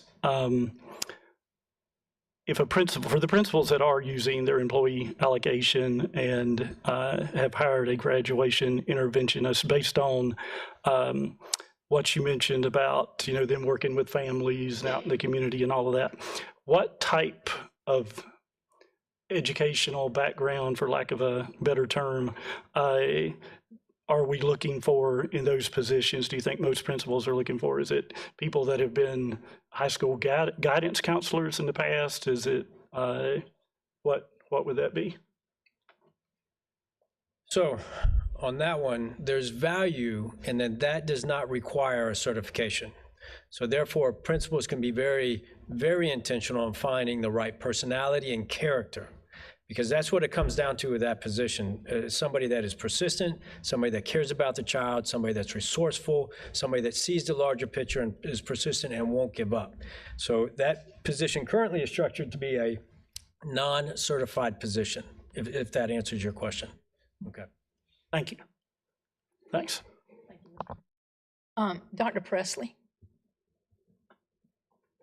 88.7% in 2024. Do we know which districts or even how many performed higher in 2024? Or do we have those, and that may have already been presented to us, or do we? I don't know if Dr. McCreary has it at his fingertips. Do you all have it? But we can certainly get it to you very quickly. Where we rank overall graduation rate. You got that with you? Is it in your presentation? No, that's the overall rank. I love that guy. I can say that. I don't know how quickly he may look. He may get that before y'all are done asking questions. If not, you'll get it before the end of the day. I would, go ahead, I'm so sorry. Those that are above us, their pupils in poverty index tends to be significantly lower, right? Meaning we have more pupils in poverty. We attended a legislative advocacy conference to represent the district last weekend, and as delegates, and we had an opportunity when Superintendent Weaver spoke. She was honoring districts around the state who had performed very, very well, and she asked them to stand. And I'm a girl. I wanted to stand because I'm proud of the work that we do. But one of the interesting things, and this is not making excuses, because that's not what we're doing in this room, because you present data as disaggregated, and we appreciate that so much, and we do have areas for growth. But a district Greenville's size, and the reason that we didn't get to stand for a lot of, for any of the things, is because of our size, because the districts that we're standing were very small, and like you said, Mr. Foster, the same, they have lower students in poverty, they have lower, and again, not making excuses, but I think it's commendable that we're sitting here with an 88.7 graduation rate in 2024, considering the number of students that we serve. So, Mr. McCreary, thank you for looking for that, but and would love to hear it, but I just wanted to make that point. In all measures, so like measures, so anything you can look at from an academic standpoint, including grad rate, college career readiness, test scores, we rank number 8 in the state. Now, we're 16th in 24 and 33rd in 23. in grad rate. Is that all, Dr. Presley? Thank you. Dr. Stiles? Thank you so much. I had just a couple of brief questions. Going back to the record keeping, precision record keeping, specifically there's comment about enrollment and withdrawal. Am I correct to assume if a student leaves Greenville County Schools and we're not able to track where that student went, for example, to homeschool or somewhere in a different state, if we're not able to track that, that student counts as a dropout, is that correct? And who is responsible for the tracking to ensure that we start early on trying to target where those students went so we can take care of that early on. Who is responsible for that? That's another expectation of that graduation coach role, to partner with our school counseling departments to prevent that from happening, to try to get away from the days of a family coming in saying, hey, we want to withdraw. No, we need to ask more questions and make sure we're keeping track of their replies. And that also allows opportunity to also support our community better, because sometimes our community is not aware of all the options that their child has. So that's very much an expectation of the school and the graduation coach to provide that. At the district level, we have one person that helps to support them in doing that, Drew Perry. Some of you probably know Drew, or you've seen him present up here before, and he's highly effective at going out and locating people. But even so, what will happen in some school or some number of schools in 4 weeks, somebody will not come back, and you will never know where they went. And if no school ever asks for a record, you have no way of knowing other than to try to reach out to the family. Or in some cases, they go out and try to find somebody, a neighbor, a relative, that'll give them some insight into where the person might be. But absent contacting them or a relative who can provide you that information that they moved to wherever, they're gone and you can't locate the family, that is counted against us. So that's what, and same is true every other district in the state. It's calculated the same way. But to Dr. Presley's point, large number, and we have in many of our schools a highly transient population. I hadn't looked at these numbers lately, but I think usually the number, Greg's sitting back there, Greg, transiency within the district is about 8,000 students a year. That's inside the district moving. And about that same number in and out. So now obviously that first group, we can find them. But that second group of 8,000 going out, in, and sometimes in and out, therein lies a tremendous challenge for our schools and for the district to try to find where these people have gone. And some of them just make the decision not going back to school. But they just leave, and we don't know, to Joe and Eric's point, sometimes they don't understand, well, here's some other options that you could do. They just decide not to come back. Can't find them.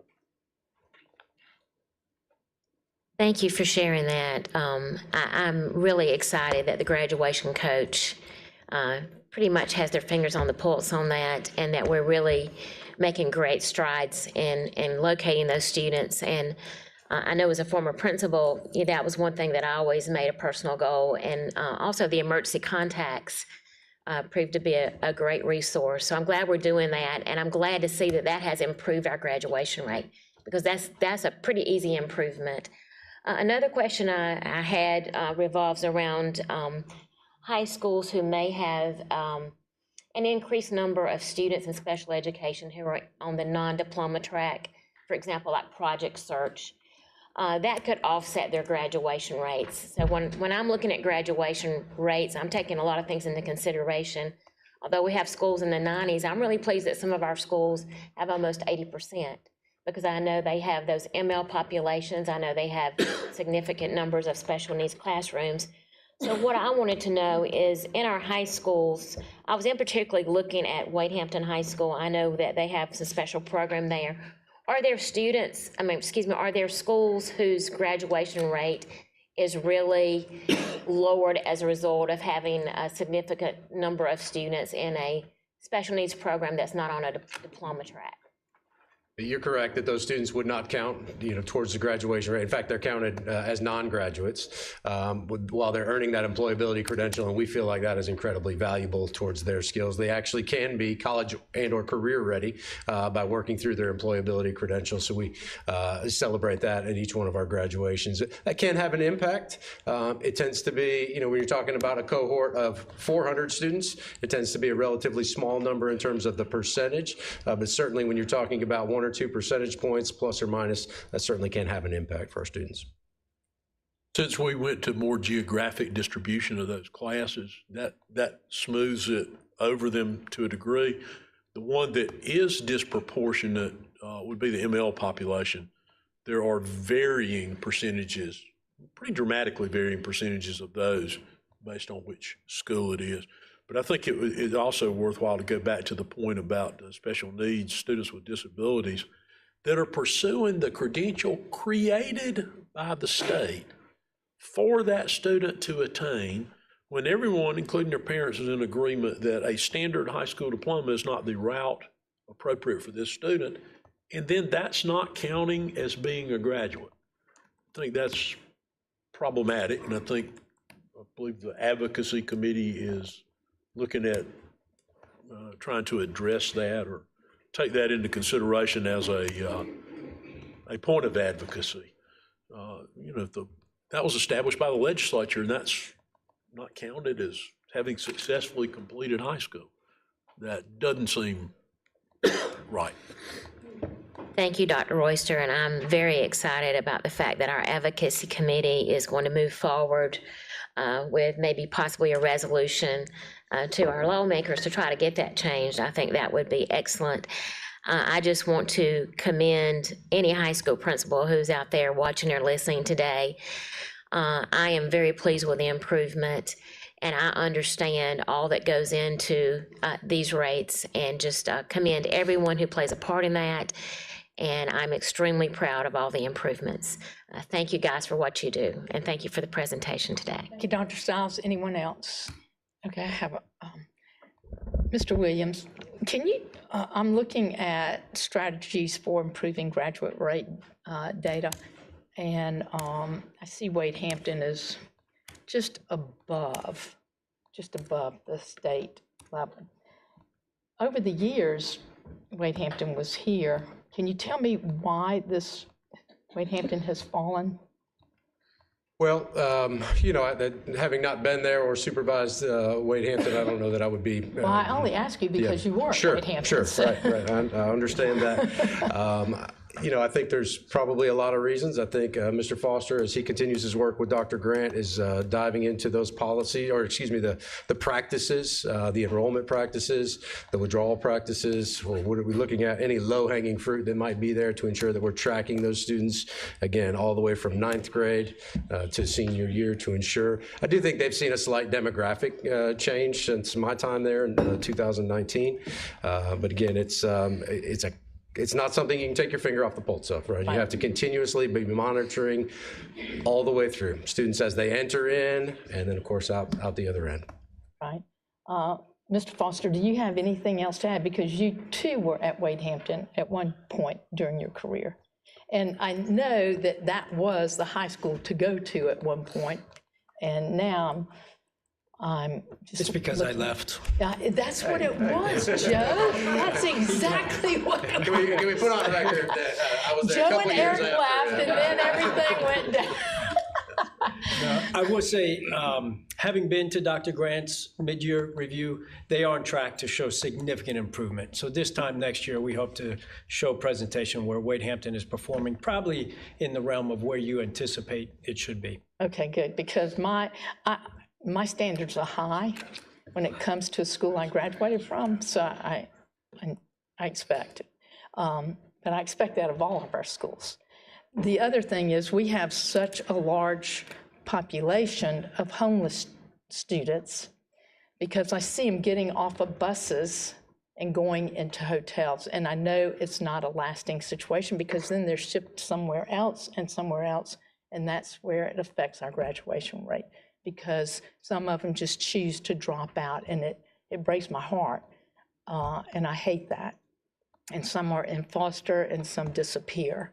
And so I know that the job that our principals have are very difficult in all of their personnel, but thank you. I'm hoping these people will make a difference in tracking so that we can get more people graduating, and I'm looking forward to working on the advocacy committee to find a way to count our special education students as graduates with a diploma of sort that will help them get a job and people approve it.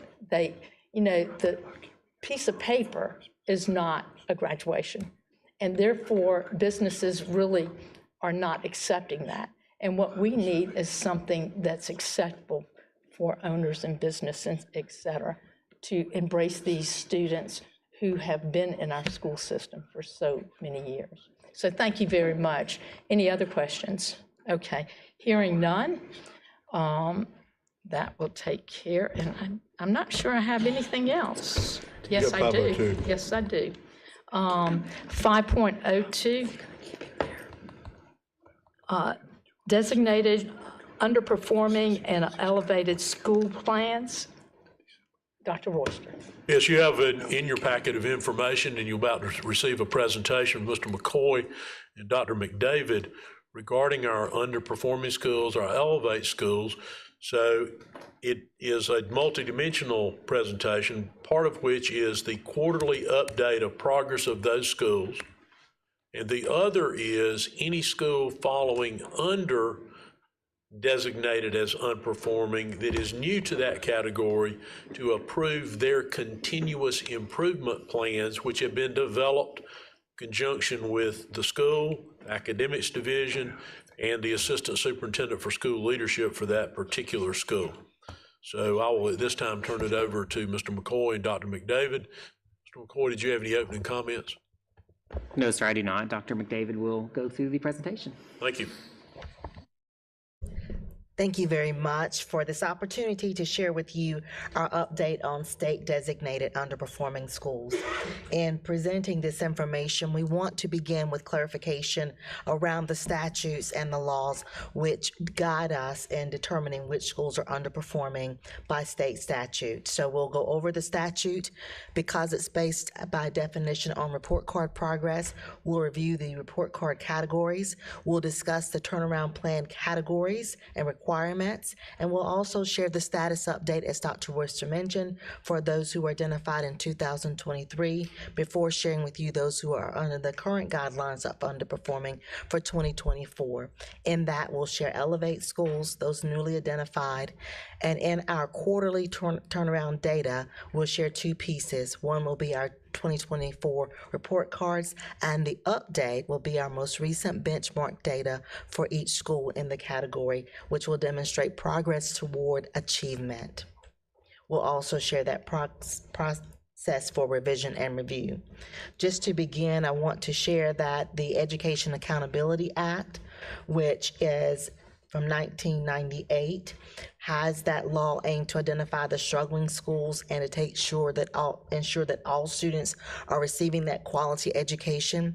That definitely aligns with our mission and vision to ensure that all students are inspired and supported and prepared to be successful.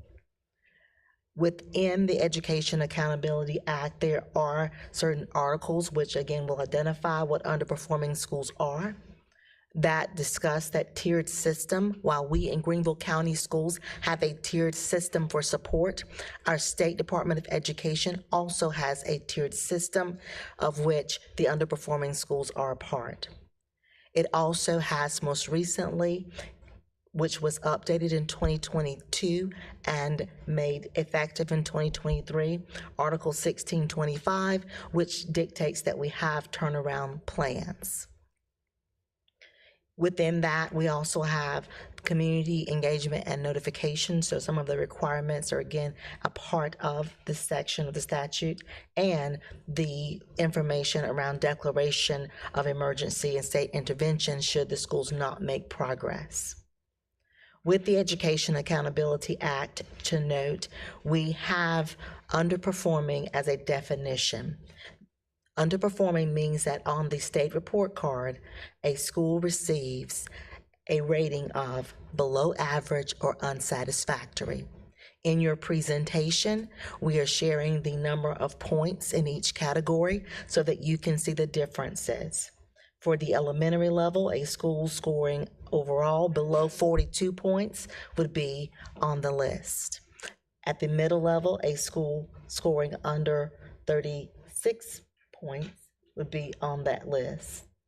And then at the high school, you see a school scoring under 51 points would be below average or unsatisfactory. This is under the report card rating system, which you will have a presentation on our data overall later.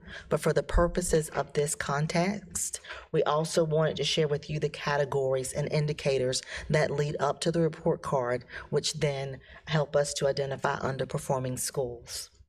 There are categories that are applicable only to elementary and middle schools, and there are categories applicable to only high schools.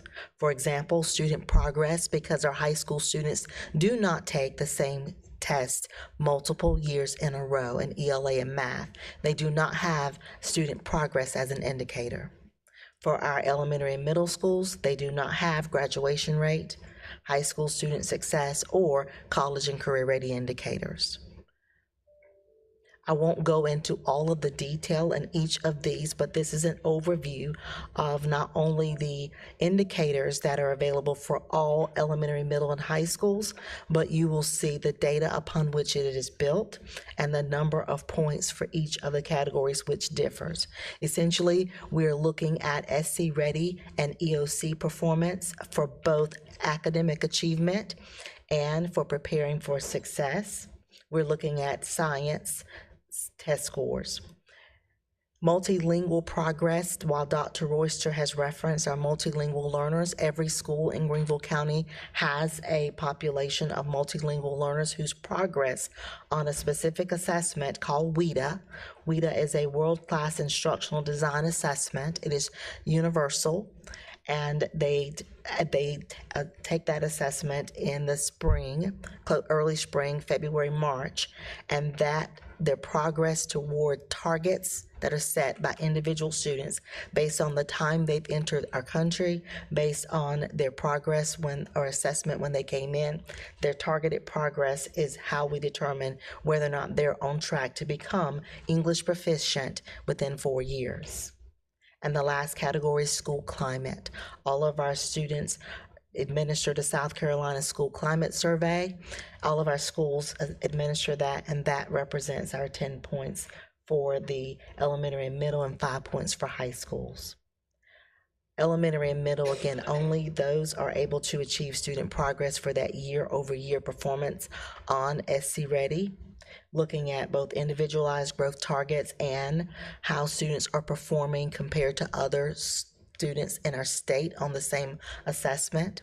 Because the student progress has comparative ratings, a school can have the same academic achievement number of students passing, but not achieve these progress points unless individual students must grow each year. Individual students have targets towards which our schools are working in ELA and math. They have this particular indicator, 35 points, and this is one that, again, schools can maintain performance averages, but they can fall behind if individual students are not making progress towards their progress and compared to the growth of other students across the state of South Carolina. Our high schools, while they shared some of that, the graduation rate is a part of that progress. Our high school student success, in which we are tracking student progress toward graduation, and then college and career readiness, which, you know, we have worked very hard to achieve great gains. This process, our Office of Federal Programs, Dr. Anna Brink, communicates this process very early with all of our schools. We work in conjunction with the assistant superintendents, our associate superintendent, and all school leaders to make sure that upon report card release, we immediately begin this process. The state does not need to send us notification, because as soon as the report cards are released, we know which schools are underperforming by this definition. We begin with the stakeholder engagement and planning, which is required. We build the turnaround plans and present these to our board for approval. Upon approval by the board, they go to the State Board of Education, and we will, throughout the year, give quarterly updates. What is included in our turnaround plans is dictated by the code statute 5918-1615. And within that, those plans again are submitted to you, turned around and submitted to the board. This is made public on the websites of the department, the district, and the school. So as you begin to approve these, please know that it is a public document, and we will apprise you of, once per quarter, the progress. We are able to give you progress on achievement. All the metrics on the report card, achievement is where we are able to give you an update on a quarterly basis. In each of the plans which were linked in your cover, each school has developed goals, strategies, evaluation, collaboration, monitoring, and of course, where they will be posting that. We also share the exit criteria.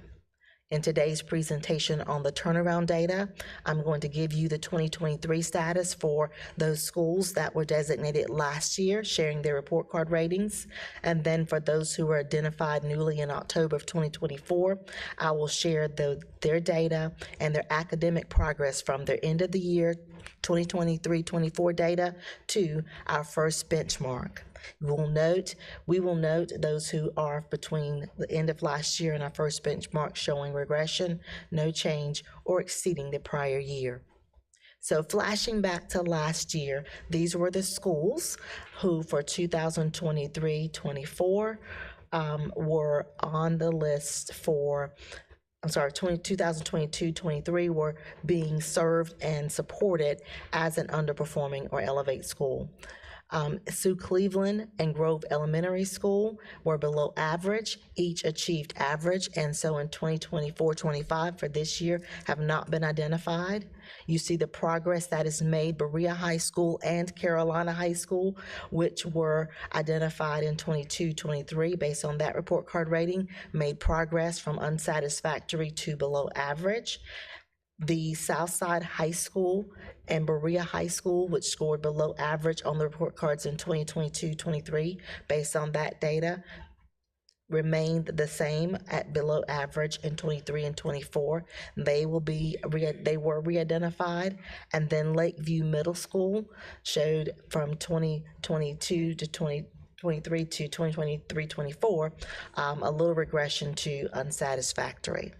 So those that exited, to show you the 3-year trend for Grove Elementary School as an exited school, they went from below average last year to average at the end of 2024, so they exited, as did Sioux Cleveland Elementary School in exiting. Both schools achieved average. For those for 2024 that were identified based on 23 and 24 data, we will share with you those which are in their second year of identification and those that are newly identified.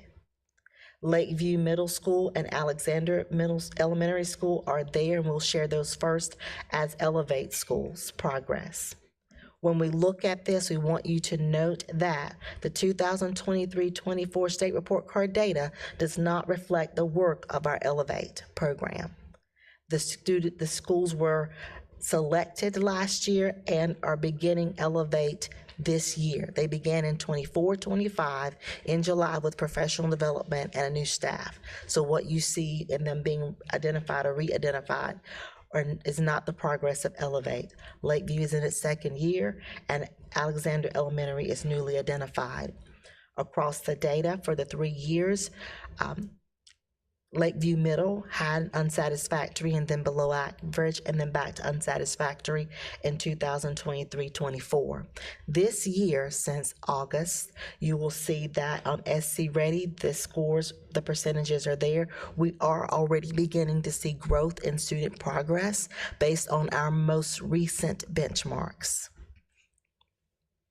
Similarly, Alexander Elementary School, which was identified for Elevate, based on our first benchmark of 24-25, is again already beginning to show progress in the areas of ELA and mathematics. For our schools who are in their second year of identification, such as Berea Middle School is not a part of Elevate, is a part of Transformation, is still at the below average rating on the report card. As we looked at their progress between the end of last year and the first quarter benchmark, we are seeing still a slight regression. They're above where they were 2 years ago in math, but we're still seeing a slight regression. Berea High School, as noted, performed with an improvement from unsatisfactory to below average. You will see that their graduation rate went from unsatisfactory to average, which significantly helped their overall rating. As we continue to target the other areas of the report card, we hope to show that they will exit in the future. We're looking this year at the EOC on the first semester benchmark. It is important to note with the EOC, those examinations, the students who are enrolled in the fall, this represents 1/3 of the groups that we will look at. There's one group of students in the fall who are in these EOC courses. We're showing their progress on the benchmark. They have yet to receive data from EOCs that they're taking this week. But next semester, a different set of students will take the EOC. Their data may be completely different. And then in the summer, we'll have a third set of students who will take their EOCs at the end of the year. And as you see at the end of 2023-24, those percentages represent students who took the EOC throughout the year. While we're giving you progress at the elementary and middle school levels on the same students throughout the year, we're unable to do that at the high school level. So far this year, we're looking at the progress after the benchmark. There is some growth or projected growth in the area of U.S. history for this semester's students, and we're seeing that this semester's students are projected to perform slightly lower on the Algebra 1, Biology, and English 2. Mr. Foster mentioned some of the strategies of intervention and working with students. Our high schools take this data, they work with students before school, after school, and during school on areas they may have missed in terms of mastery to try to improve their performance.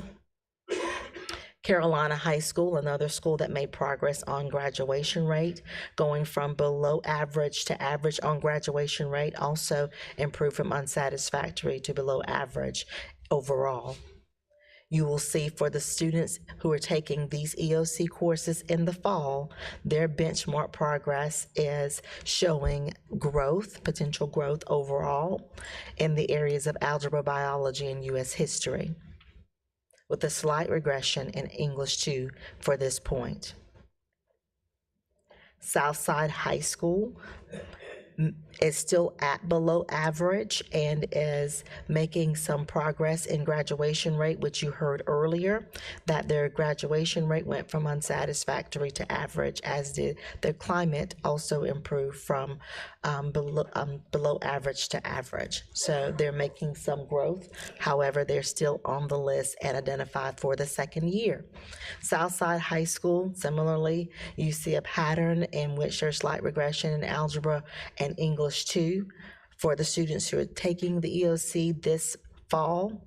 And then biology and U.S. history, we're seeing some increased potential for the overall performance. Those were schools that were on the list for the second consecutive year, 23 and 24, since the statute was enacted. Newly identified schools are Armstrong Elementary. Armstrong Elementary, over the 3-year trend in 2022-23, scored average, but this year that dropped to below average, which places them in the underperforming subgroups category. We see Armstrong Elementary School with the first benchmarks for ELA and math. We do have some areas of continued work as we're showing some regression in ELA and math. Duncan Chapel has had performance higher in the past. They've gone from average to below average during the past year. Theirs is one that I wanted to point out, that although their academic achievement is maintained at average across 3 years, when you look at their student progress, the student progress for individual students growing and making progress compared to where they performed in the prior year and compared to the remainder of the state. Their decline in the student progress category contributed to them being on this list. Duncan Chapel, as we are looking at the data from our first benchmark, we see that we still are doing some strategies to improve ELA, and math is showing a rebound coming back to prior year's performance. Hollis Academy is below average, and you see the 3-year trend. And in our quarterly update, first benchmark, similarly, we're looking at ELA with a minor slight regression from the end of the year, and math is showing progress towards growth. Tanglewood Middle School is newly identified, having been average in the prior year to below average this year. Tanglewood Middle School and the quarterly progress on the first benchmark is showing the need to continue the strategies for the improvement of ELA and mathematics. In your board packet, you receive turnaround plans for each of the schools. We have a requirement to include a resource and equity goal. A resource and equity goal says essentially what is it about the schools that they need extra help to balance their resources. As a district, we have the focus and support process through which academics and leadership collaborate with the instructional leadership team at the school and provide extra support from our district specialists, as well as coordinating the resources from our Office of Federal Programs to help make sure that the Title I funds, their other funds they receive, are directed in the performance of ELA and math goals.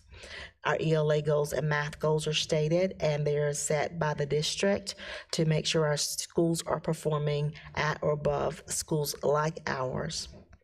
In the plans, you also see plans for professional development, core subject areas. We do look at our special populations, and we have a heavy emphasis on making sure our professional learning communities are working to support students along the year.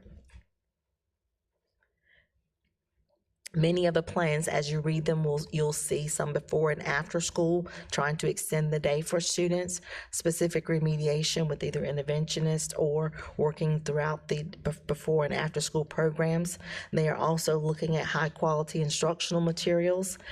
That student support is the primary aim of our turnaround plans. There's some support for teacher recruitment and retention with the Elevate incentive model, and also collaborative planning and professional development for teachers.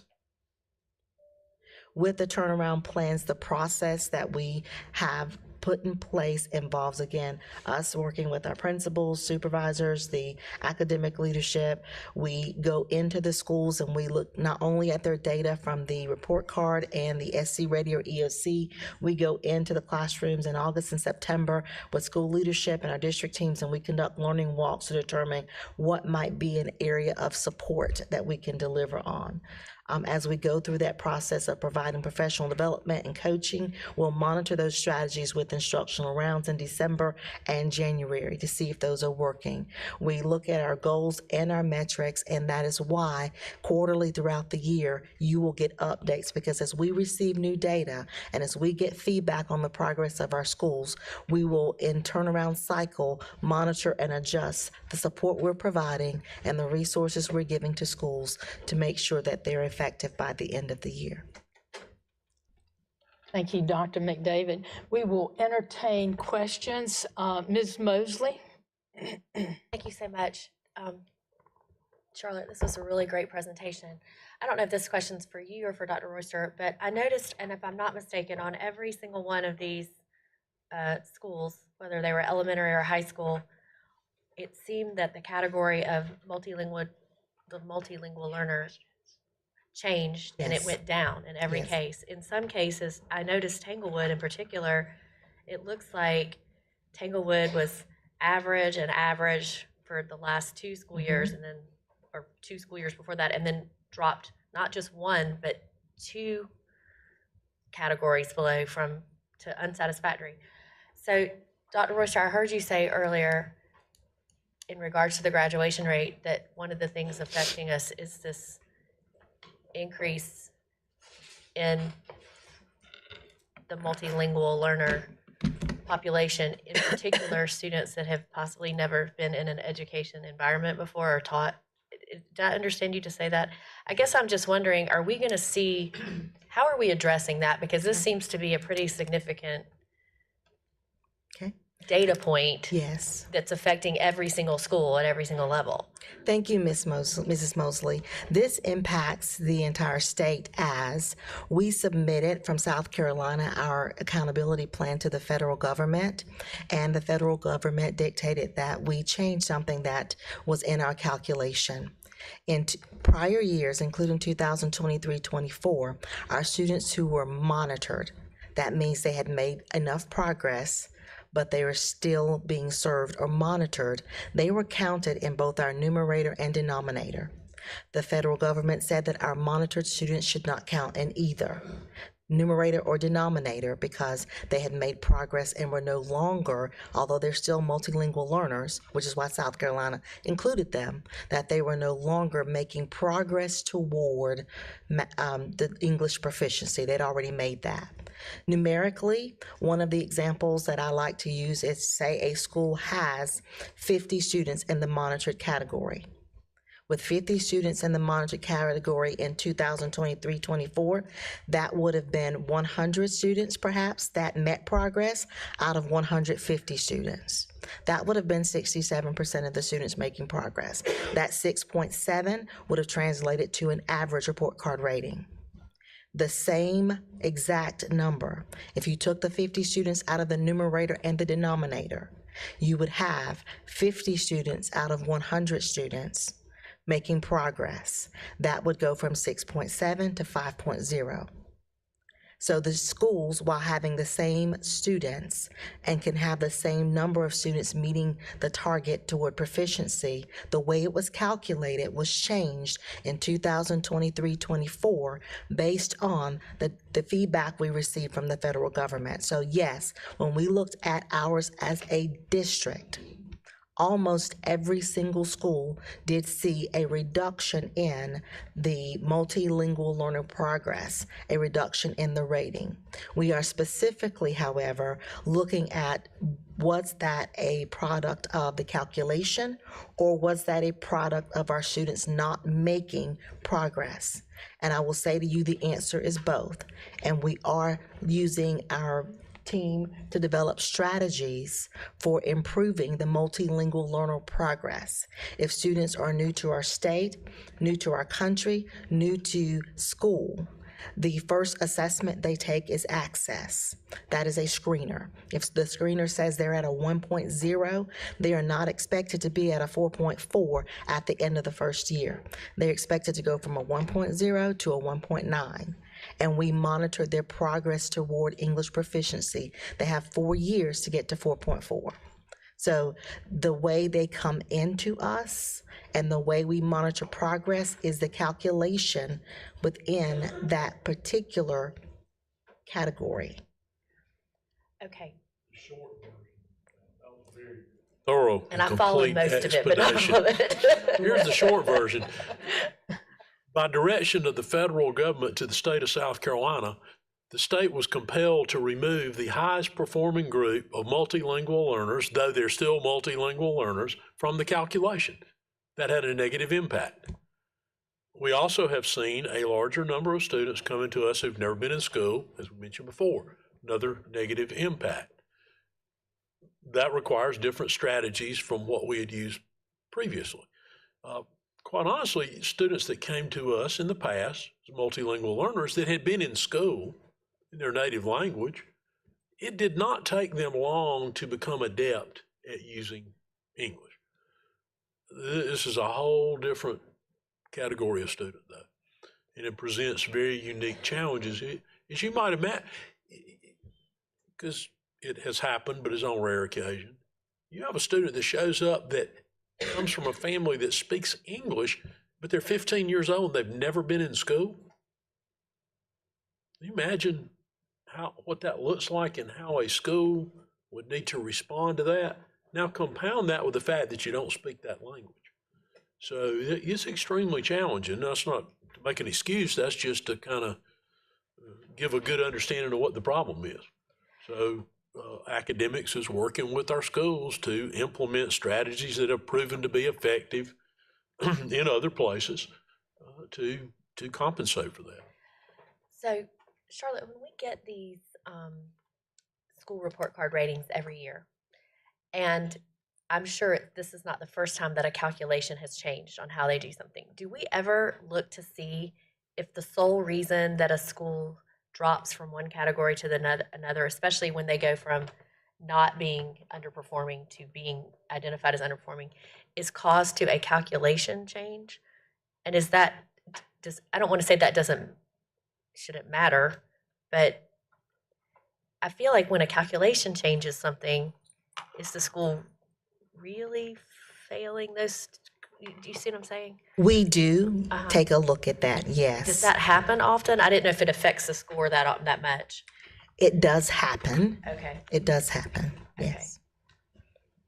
I think, Ms. Mosley, the most common piece is that survey. They continue to change. We've had almost a different climate survey every single year. So even something like that is very difficult to compare year to year when you're changing something every single year. So The climate? the climate survey piece, yeah, so that impacts the overall rating. So almost, I don't know that I've been here since we're doing report cards, that something has not changed every year in some category. So we do track it, but to your point, I don't know that we've ever had a year that we could say truly apples to apples, everything was the same here, everything was the same here. I don't know that we've ever had a year like that. Well, the most meaningful tracking data for us would be a 3 to 5 year window. There is no 3 to 5 year consistent window. To Jeff's point, there's some change just about every year. So to really look at a pattern of data, you want 3 to 5 years worth of consistent data obtained and measured the same way. And we don't have that. Okay, thank you. Thank you, Ms. Mosley. Ms. Middleton? Thank you. So, I hope I'm confused, but I'm looking at, like, say, slide 43. Tanglewood Middle School is one of the schools that it has gone down. But when we say that the benchmarks, like in ELA and even math, like 23.5%, are we saying that 23.5% of the students there passed? What are we saying? I mean, I hope we're not saying that, because that would be like 80% of the students failed. But that's not right. So on the benchmark, we are looking at projected proficiency. And for English language arts, the students take a benchmark that tells and predicts where they are going to perform at the end of the year. It is October. That gives us information that we use in instruction to help students perform better. That ELA benchmark also includes some standards that our students have not yet been introduced to. But the predictability, as we recently learned, is very high on what they project. It is for us a tool for helping to grow our teachers and coaching, to grow our students in remediation and support. But what you are seeing is a projection. The next one they do will have a more accurate picture. Be in December. No.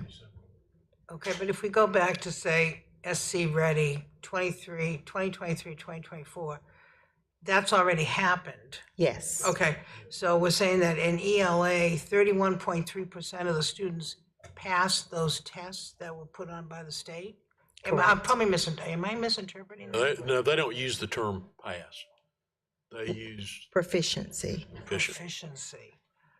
Okay, so we're saying that in some of these schools, we're like 60, 70, 80% of the students are non-proficient in these areas. That's a lot. So has the Elevate program, that seemed like a really good situation to me, Elevate, but has that not, that has helped maybe, but do we need to look more at Elevate or something, or? Well, one is too early for us to tell. That's why we set that up to gather 3 years of data. And maybe we'll have enough data to make some decisions prior to 3 years. But it's too early to tell about that. But the whole reason these schools are in this group and in this report and in a number of other efforts we're doing is because of our concern of where they are.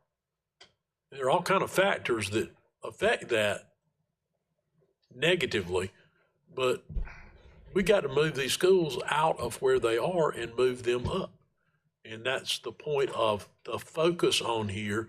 And if you go back to, I guess really toward the end of Dr. McDavid's presentation, where it talks about the turnaround plans, that's the reason for those plans. Do we is there any thought that, I guess as a former teacher, if I ever gave a test and I got like 8.8% of the kids passed it, I'd say that is not a good test, right? So is there any indication, like from the state or something, that some of these tests need to be maybe modified or altered? It seems to me like they're Modify them and alter them all the time, but never directly towards what our concerns would be with it. And the biggest concern, to go back to a simplified example, is pick a grade, 8th grade math, and I'll make up the number, but it doesn't matter that I'm making up the number, the example remains true. All right, let's say there's 50 standards in 8th grade math, and an average 8th grade math teacher teaching an average group of 8th graders can teach 35 of them. At the end of the year, there'll be a test. That test can cover any of the 50. So it might cover 25 of the ones the teacher taught and 10 of the ones the teacher didn't teach because they didn't have sufficient time to teach it. So the whole system is flawed at its outset. Now, we would never allow a teacher to give a test in a class of students on material they didn't cover. That'd be like giving a chemistry test and cover the periodic table. I mean, you had never taught it. That therein lies the crux of the problem. Is that an accurate description, Jason? Yes, sir. We also note that with this benchmark, our South Carolina ELA standards have changed. They have changed such that even at the end of this year, instead of having 2 days of testing, the ELA day and the writing day, students will have 3 days of testing on ELA. So the standards and expectations are changing along with those assessments. I mean, I'm not blaming anyone. I'm just saying that there's something wrong somewhere, because even if you do amazing, you'll be lucky to get up to like 30% passing. If you're starting at 8.8% passing, we're just trying to, what are our goals? What is the goal? Is it like to have 50% pass? Our goal is to have nobody on that list. That's the short answer to the goal. Our goal is to have no school on that list, whatever that takes. The schools that are good, that have good grades, like, are they basically what, like 70% passing, something like that? You will see this afternoon in the report card and data presentation from Dr. McCreary, the entire district, all of the schools and how they performed relative to the state and each other. Okay. The state, no, I'm just confirming, the state doesn't include any like private schools in their factors or their data or anything like that. It's just always public schools, right? Yes, no one is administered these tests other than public school students. And if we have a homeschool parent, and we have some, I don't remember how many, who wishes to have their student take the test, because some do, they can come and we will provide that test to them, but it is not reported back to anyone except to them. We have some, I don't know, do you know, Dr. McCreary, how many? A handful of parents. They wish to have that information to give them an idea of how their child might be comparing to the public school, statewide, or in our district or whatever. Okay, well, thank you. Thank It was a good you. presentation. Thank you, Ms. Middleton. Dr. Stiles. Thank you. Just wanted to share an observation. with Grove and Sioux Cleveland. First off, I'm very excited that they came off the designated list, and they should be commended. I also noticed that their climate improved. And so I saw a correlation there that our schools that did well, they had improved climate.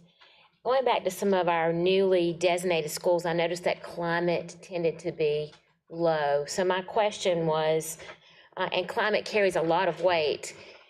Mr. Foster and Mr. Williams talked about how we're working with schools to figure out ways to promote achievement. I'm wondering, do we use that same strategy with school climate, looking at those who are similar to us who are doing well with school climate to help promote school climate? And do we have professional development in our district to support those schools who are struggling?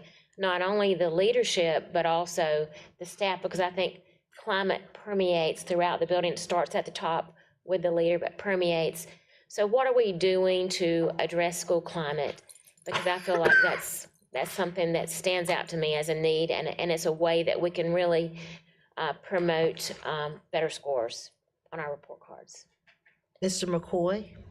So Dr. Stiles, one of the things, and I believe that's all these schools that are represented in here, one of the things we do every year is Dr. Royster meets with the principals that we identify, and it's more than just those up there. And it's based on two factors. It can be based on the Upbeat surveys that we do, which speaks directly to what you're saying, which goes directly to climate, and or the test scores where we believe they should be compared to schools across the district and across the state. So we meet with them at least once a year. And one of those things that Dr. Royster talks about to them and that we talk about in the assistant superintendent is if that survey climate's not good, as you said, we look at certain facts, as you know, that's a big survey.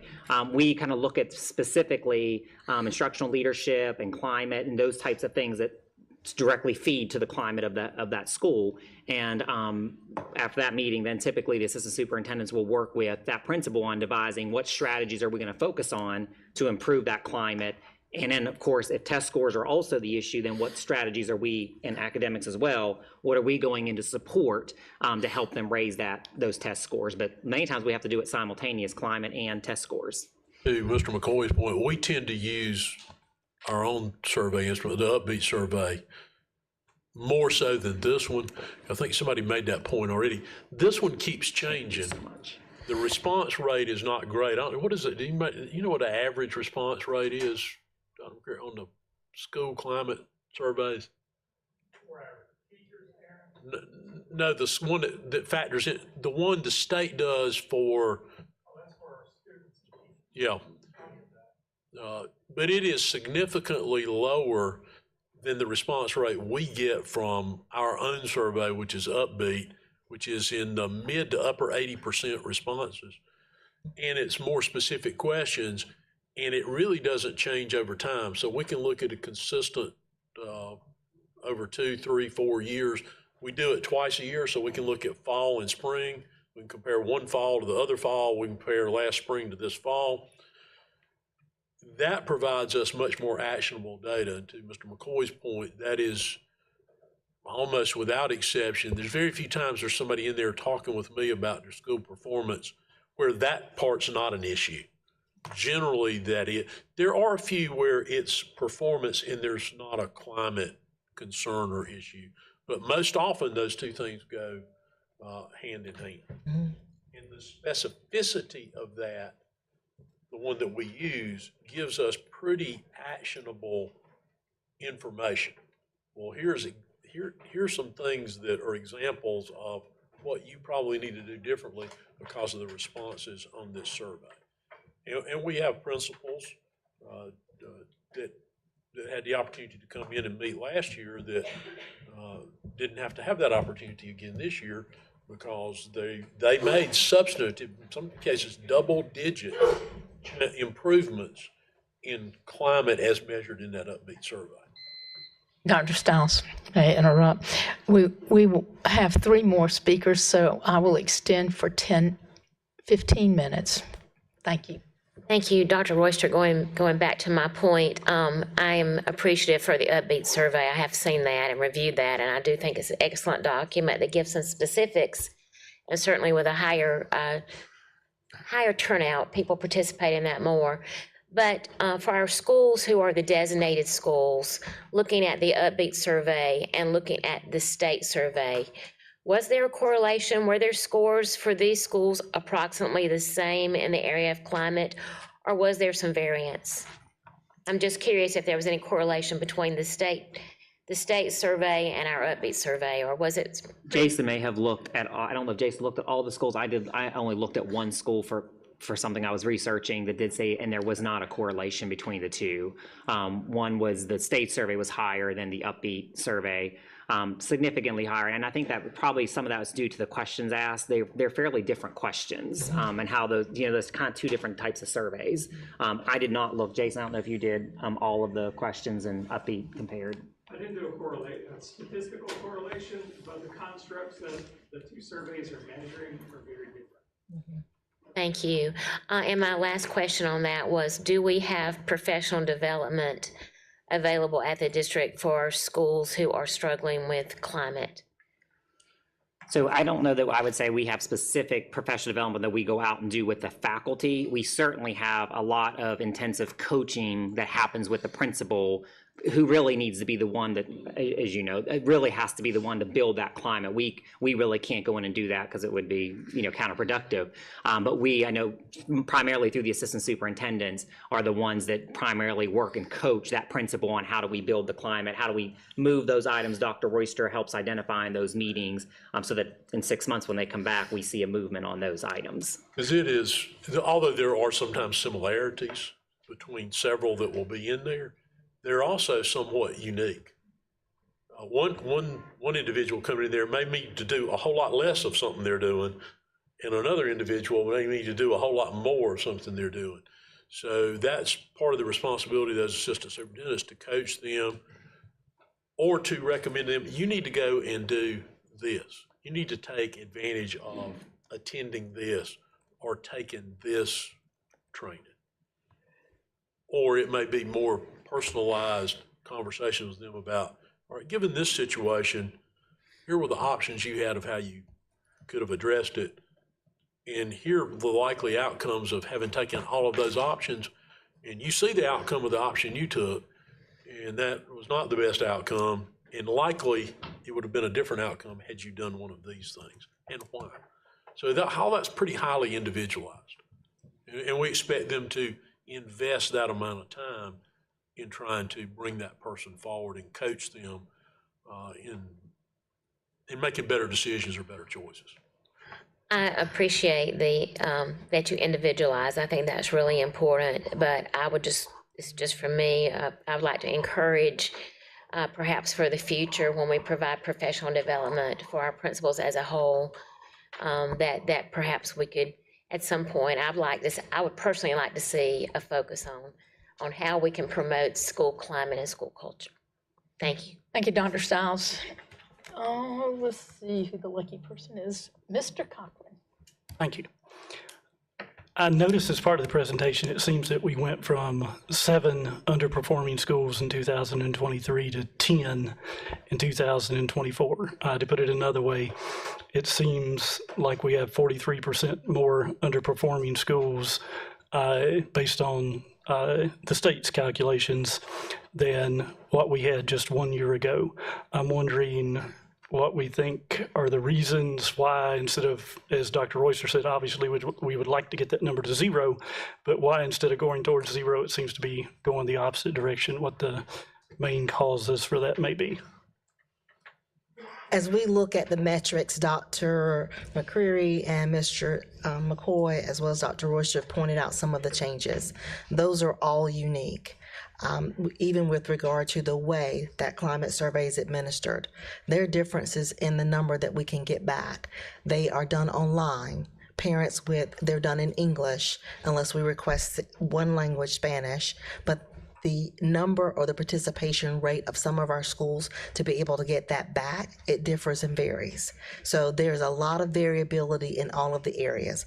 In terms of the instructional support, We provide additional instructional support. So to note that 2 of our 8 exited, that was indeed a celebration. And as we have others that have come on board, you can see over 3-year trend patterns that may be a year in which that's off. When you look at the data, the number of points that schools earn, one of the areas that we are looking at district-wide is our progress, and we're looking at ways that we can better project, predict, and support students making that individual progress. Think back to your first point. I believe this is still accurate, Dr. McCrary. If you don't reach a certain number of return surveys, your climate is marked down, having nothing to do with the answers to the survey. Mm-hmm. Right. I'm not specifically speaking to the survey. I realize the survey is a huge part of it, and maybe the idea is that the survey is what is causing this to go up. But I'm just talking about underperforming schools in general that we went. And that's simply to look at one point in it. I want to make sure everybody understood, though, because when you look at something, you say climate survey, and it's a low-rated thing, that automatically means the climate's bad there. It doesn't necessarily mean that. And the changes in the metric with the ML population, almost all of our schools dropped in that area. That impacted us having more schools that came on board. Well, what is even more difficult to understand is we improved significantly in our overall academic ranking among all school districts in the state, but at the same time, we had more schools that qualified as underperforming. And to address a question that came up, the state doesn't give us response rates, but they do give us the number of surveys returned. So we had 5,084 teacher surveys returned. And so we have just over 6,000 teachers. So you can generally determine the response rate there. And we had over 50,000, just over 50,000 student responses returned. That's a 3rd through 12th grade survey. And 12th grade survey responses do not count towards accountability.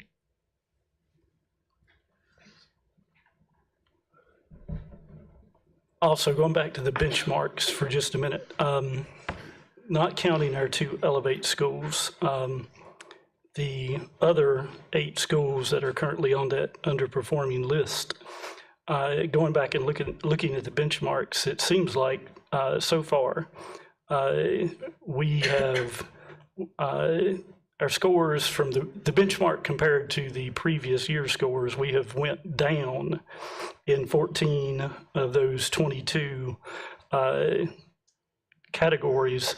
So in 64% of those, our benchmark scores currently are lower than what the real scores were the year before. And of course, I heard what you said about the projectability, that in a lot of cases it's fairly high. It'll be higher with the benchmarks in December. But my question is this a fairly typical thing at this time of year that our benchmark scores are that a good bit lower than our scores from the previous year? Is that likely to correct itself? Is this partly maybe due to all the days that were missed from the hurricane? Is that factoring in at all, or what do we think about that at this point? Our benchmark window opened shortly after our time out with the hurricane. So those days were not made up, and we went ahead with that window. So we had fewer days of instruction prior to, along with a fairly extensive break with instruction right before the window opened. More specifically, there were 6 fewer days of instruction between that benchmark period and the same benchmark period last year. And Mr. Cochran, I'll just point out too that, to your point, to your question, that it's hard to compare the first benchmark to the final test at the end of the year because you're talking about really 9 weeks of instruction compared to a whole year's worth of instruction.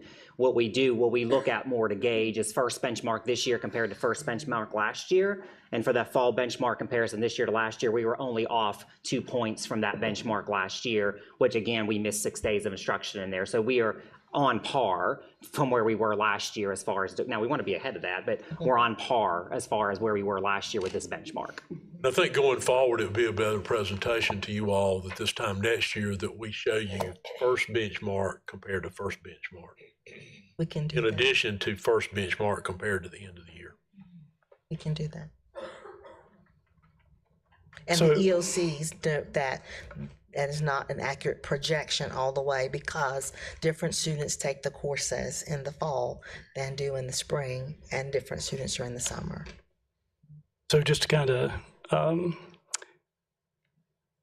wrap this up and summarize, basically what I'm hearing is at this point, based on all that we know, we don't have any serious concerns that our scores are going to be lower when the actual tests come out this year than they were the previous year. Is that basically correct?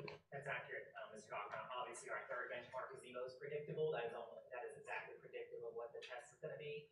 But the January one also is a good predictor, because again, you got about half your school year done for K through 8. You got about 3 through 8. You've got about half your school done, so that's a good point. And the other thing that really does for our teachers, that's always going to be, usually the test is always going to be higher than what you see in the benchmark, because the teachers, they now know what the kids don't know, and they're pushing them to do that review. And so we almost always see the benchmark lower than the actual test score because of that push. Thank you very much. Thank you, Mr. Leventis Wells. Dr. Presley. Thank you, Mr. Cochran. I'm going to go in reverse. First of all, Dr. McDavid, thank you so much for that presentation, and Mr. McCoy, very detailed. I was going to ask this one second, but I'm going to piggyback on the point that was made because I think it's really important when we're looking specifically at that high school EOC data. And I've been reminiscing over AP days all morning here, first with cell phones and now with when we would get the first, and we didn't have then really this robust benchmarking process that we have now, but we would get our first semester's EOC data, and I can remember the first time I looked and just flipped what is going on, what's happening, and the instructional coach reminded me, she's like, Ann, this is just half of our kids' data. So sometimes, and I'm not saying this is the case, when we see pink, when we see a drop with Algebra 1 or with whatever, that could mean that that particular school, based on its scheduling considerations, how they set up their master schedule, they may have a bulk of their kids who are in advanced or AP or whatever honors that are taking it one particular semester just based on scheduling, and you've got another cohort of kids that may take it another semester, so that might show an imbalance. Now that also goes when they're glowing green, okay? So some of that is contingent on scheduling, and I don't know how much the district would even need to track that because those master schedules are, squirrely things, but did want to make that point, and that kind of answers that. I was going to frame it as a question. My other question, and this ties to state assessments, assessment development, Mr. McCoy, do we still have people from the district who sit on those, and bless them, I need to send them a bouquet if they do, who sit on those item review panels when they're called in? I know they ask people from districts and, at the school level and everything. Do we know that if we have people? We always submit for both standards review or standards change and for when the state requests for item reviews as well. So yes, anytime we can, we submit. I believe we're almost always have representation on those committees just because of our size. Good. Because and to Dr. Royster's point, the standards, thank goodness, continue to shrink in size, although there are particular areas that you can't do anything about, like U.S. history. It's spanning from one point to another unless we break that assessment up. The item review process, unless it has changed drastically, is equivalent of strapping reviewers into a roller coaster, pressing the gas, and asking them to review items as they fly by them. They have roughly, I would say, maybe a minute or two, if they're lucky, to review each item. And the question is, does this measure the standard? Right. Does this measure the spirit of the indicator? It is insane that is the process. Again, I'm not sitting up here trying to make excuses. Those are facts. So one of the things that we need to do is to put the pressure in the appropriate places, because the assessments are wretched and we're chasing goals and bullseyes that A, may not be possible, but also they're moving targets. And so I want us to stay on top of that. And anytime we look at data like this, I want us to be able to see it through that critical lens and know that there's way more to it than just what we're seeing. Thank you. I'm going to extend without objection for a minute and a half. Dr. McDavid, I just want you to know I appreciate this presentation, and I know you know that I was not a fan of the Elevate program, and you know Lakeview Middle School is dear to my heart, and it is unsuccessful, but the leadership in that school and this program, I want it to be so successful, because when it's successful, our students reap the benefits. And I have the utmost, vision that this school is going to thrive, as well as Alexander. But I want great success, and I also want to say one thing to Dr. McCrary. I love your brain cells. You are so smart. I love it. Anyway, other than that, that's it. Thank you, and I have no further information at this point. Thank you, Ms. Leventis Wells. That concludes our agenda, but I do have a couple of things, Mr. Sother, if you don't mind, before we Another one? Got a motion? Oh, I'm sorry. Was there I a motion? apologize. 502. Oh, okay. Mr. Sailors, will you make the motion? Madam Chairman, I'd like to make a motion to approve the continuous improvement plans for Berea High School, Carolina High, Southside High, Lakeview Middle, Berea Middle, Grove Elementary, and Sioux Cleveland Elementary Schools as presented. Okay, second by Ms. Mosley. Any questions? All in favor, please address by saying aye. Aye. All opposed? The motion carries, and I completed my section. Thank you. Thank you, Ms. Leventis Wells. But before we conclude our meeting today, I did want to make a couple of announcements. First, just a reminder that before you leave today, we have some vests in the administrative office area, Dr. Royster's office area, that we need you to try on so we can get your correct size. And also, we'll be having lunch following this meeting, and after that, we'll come back inside here for our board workshop to look at test scores. So just a reminder, if you would, please don't forget about trying on the vest, okay? I'll entertain a motion to conclude our, and we have a motion to conclude our committee of the whole from Ms. Leventis Wells. Do I have a second? Have a second from Mrs. Doolin. Okay, all in favor, say aye. Aye. All opposed, no.